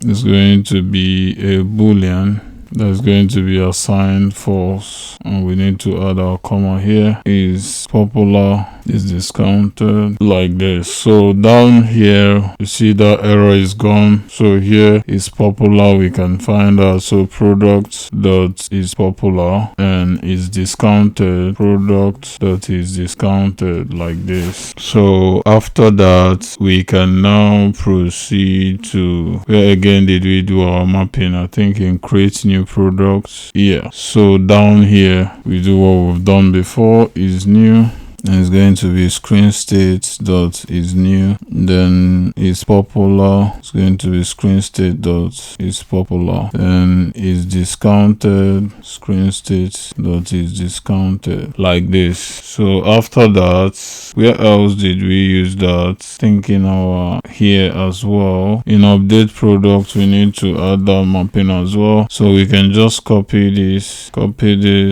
and paste it here. That should be fine. And I think that's it for now. It's across our program. All right, okay. So now after that, now that we've added it across, we need to create the functions as well here. So let's add those functions. So those functions are going to be form updates is new like this, and it's going to take our value parameter of type boolean, and it's going to be our screen state assigned to screen state dot copy, and that's going to be is new equal to value like this. Okay, so I can just duplicate that so that we move on fast enough. Copy that, and this should be is popular, and this should be is popular. So if we paste that again, it should be is discounted, and this should be is discounted. Okay, so those three functions we've added. Now what we can do now is to create the actual check marks to call this from. So we'll go to our manage product screen, and they are supposed to appear after all these other elements, and the last of them is price. So in order to create this, we'll come down after our price, and we're going to nest those items in a column. So under here, let's add a column, and let's style that column a little bit. So using our famous modifier dot fill max width, then vertical arrangement, we want to send the arrangement to be spaced by, because we're going to have about 3 of them. It's going to be spaced by, let's say, 8.dp for now. We'll check that out later and see if that works. Then the row, we use a row to nest it, because let's have a quick look here. You see that you have a test and then you have the switch button. So we're going to use a row to nest, even though here I used row, but I'm using columns so that they appear stacked on top of each other on one by one in a column. So then we use row to set this up. So that's what we're trying to do now. Okay, so now we have our row, and we are going to use modifier to style our row. So modifier,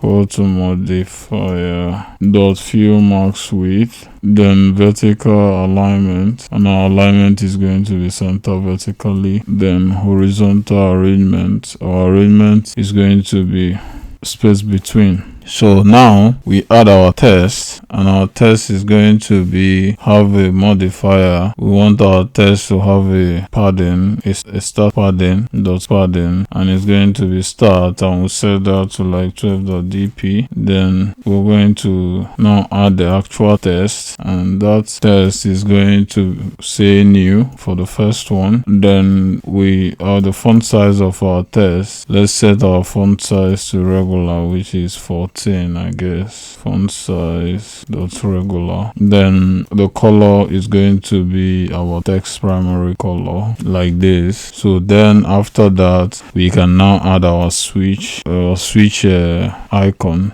So checked, we set the check to our screen state dot is new. Then unchecked value, unchecked change, we set that to our view model update is new like this. So in our colors, we'll call our switch default dot colors. So here we set the checked color, checked track color. So let's start with that track. So checked track color, this one, we set it to our surface brand, and also we check unchecked track color should be our surface dark, and on checked thumb color is going to be let's set that to surface. Then unchecked thumb color is going to be surface as well, so that it will look uniform. Then checked border color is going to be our surface brand. Then unchecked border color is going to be our surface dark. So I know you might be wondering what is all this. So if we go to, let's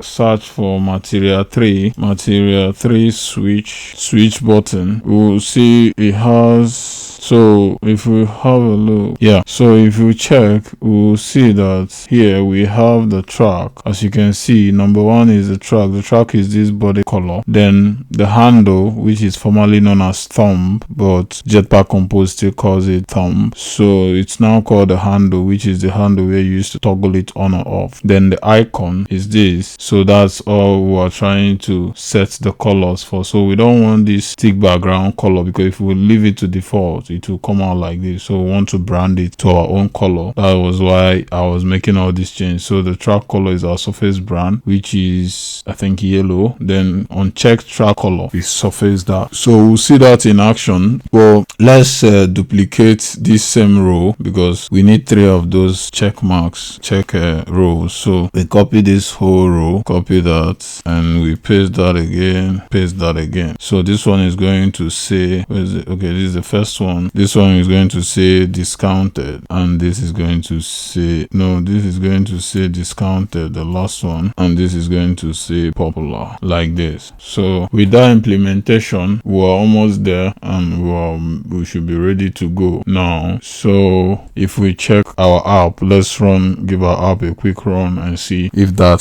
it shows now on our UI. Okay, so let's scroll up. So as you can see, we have those radio switch buttons and it's working, but if we switch one, all of them get switched, which is not entirely what to expect from here. This is not, so why all of them switching at the same time? Okay, so all of them is still calling updates new, which is why we are having that issue. So let me check. Okay, it's all right. So now where is the first one? The first one is correct. So here is popular, so this update is popular. Then down here we have discounted is discounted, and here we have update is discounted, like this. So let's give that a quick rerun and see if we have something different. Okay, you see we can only switch them on differently, so that's fixed now. So let's go and update some of these and see, and add is new update. So now we have added is new for french fries, is it? Yeah, so you see that state is also retained and saved each time. So now we can make a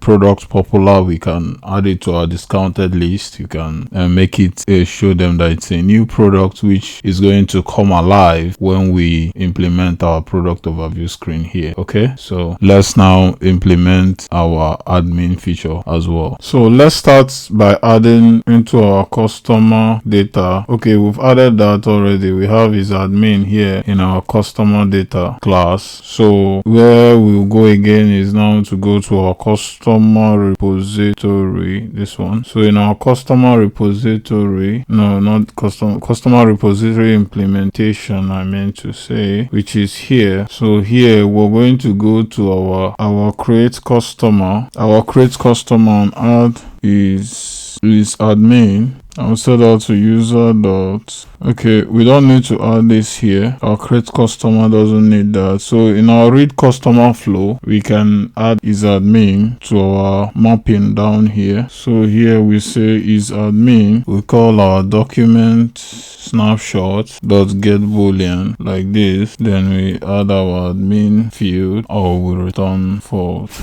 Okay, so after that, we don't need in update customer. No, we don't want them to have that function to update that, so we don't need it because we're going to toggle that in the back end of our application, which is on Firebase database, to decide who is an admin or not. So just in the read customer flow. So the next where we need to go now is to go to our home view model. In our home, where's our home? So here's our home view model. So in our home view model, we only have one function here, which is our sign out function. So we need to expose its admin as a state flow. So before we do that, let's create a variable here that we'll call our customer state. We'll call customer repository dot read customer flow, like this. Then we say dot stating, and down here we say scope, and we sign our view model scope. Then we set that to sharing started while subscribed dot while subscribed. Then we pass our 5 seconds, and we also add our initial value to be our request state dot loading, like this. So now suspend function can only be called from a coroutine or another suspend function. So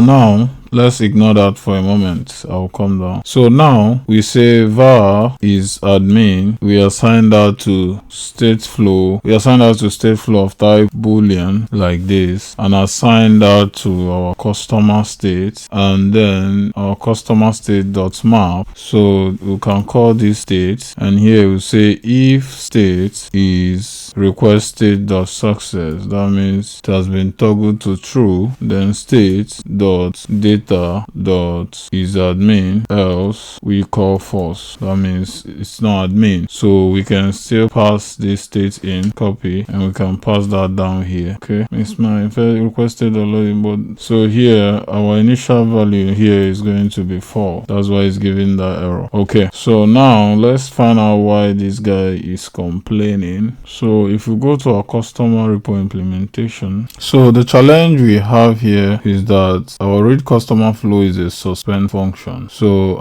it said that suspend function read customer flow requested can only be called from a coroutine or another suspend function. So this is a class. So what we'll do is to change that, go to our customer repository and make this an ordinary function like this, and go to our implementation and also do that. So if we change that, this implementation here will be just fine. Okay, so what we need to do now, we have one in here, which is because this is my admin have not been called anywhere. So what we'll do now that we have implemented that, we go to our custom drawer. Our custom drawer is part of the home, I believe. Okay, yeah, that's true. So in our custom drawer, we're going to add another parameter here that we'll call is admin, and his admin is going to be a boolean like this. We come down to our drawer, this admin panel down here, this item drawer card. So let's set a condition here that will say, let's cut this off and say if is admin, that means his admin is true, then we should display this admin drawer down here. So that's it for our drawer. Then now if we, so let's give our app a quick run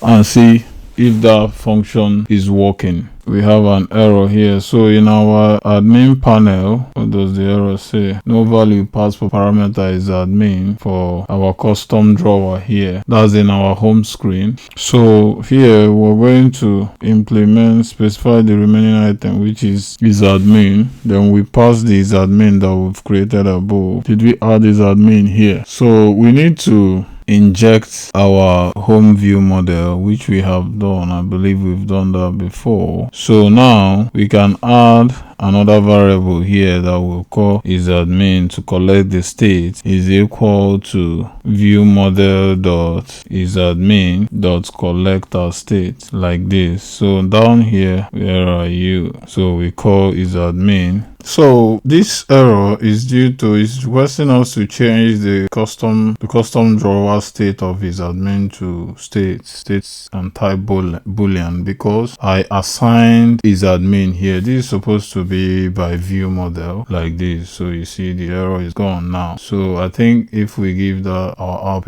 another run, it's going to launch successfully this time, I guess. So it's launching on the device. That's a good sign. Okay, you see. So now we can't see our admin panel button, because if we minimize this and check our database, so if we check our database, so we check our customer, let's check our app and check the profile, see which email. So this is Namani Steven. So I guess I can undock this and make this a floatable window. If I minimize that, then open this. So this is customer blah blah blah. So I think it's this account. So let's open. So if you see, here's our admin. So our admin is showing as false here for this account. So if we change that, let me minimize this before. Okay, so if we change this admin here to true and update, you can see that if we go back to our app, our admin panel shows. But if we toggle that back to false, update, and you will discover that it's no longer showing here. So that function is working as expected. So but if we go further for security reasons, it's not entirely secure with this implementation. If you want to go further and implement and secure, because someone can actually deep link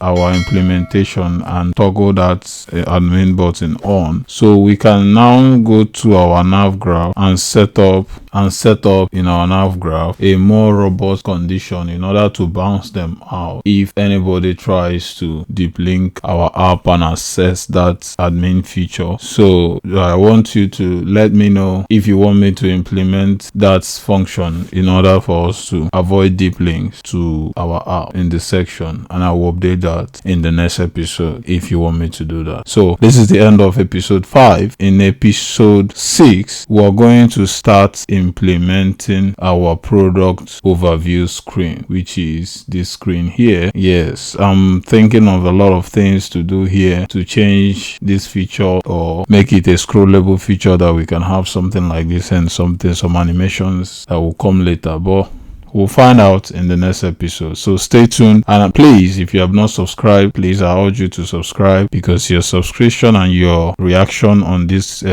post is going to help us know that you are following, and some people are actually following us and learning along. Okay, so your subscription is highly appreciated, and you just post a random comment on the comment section as well, or whatever your thought is. That's also will be very helpful and very important to us. Okay, so I'll see you on the next episode. Cheers.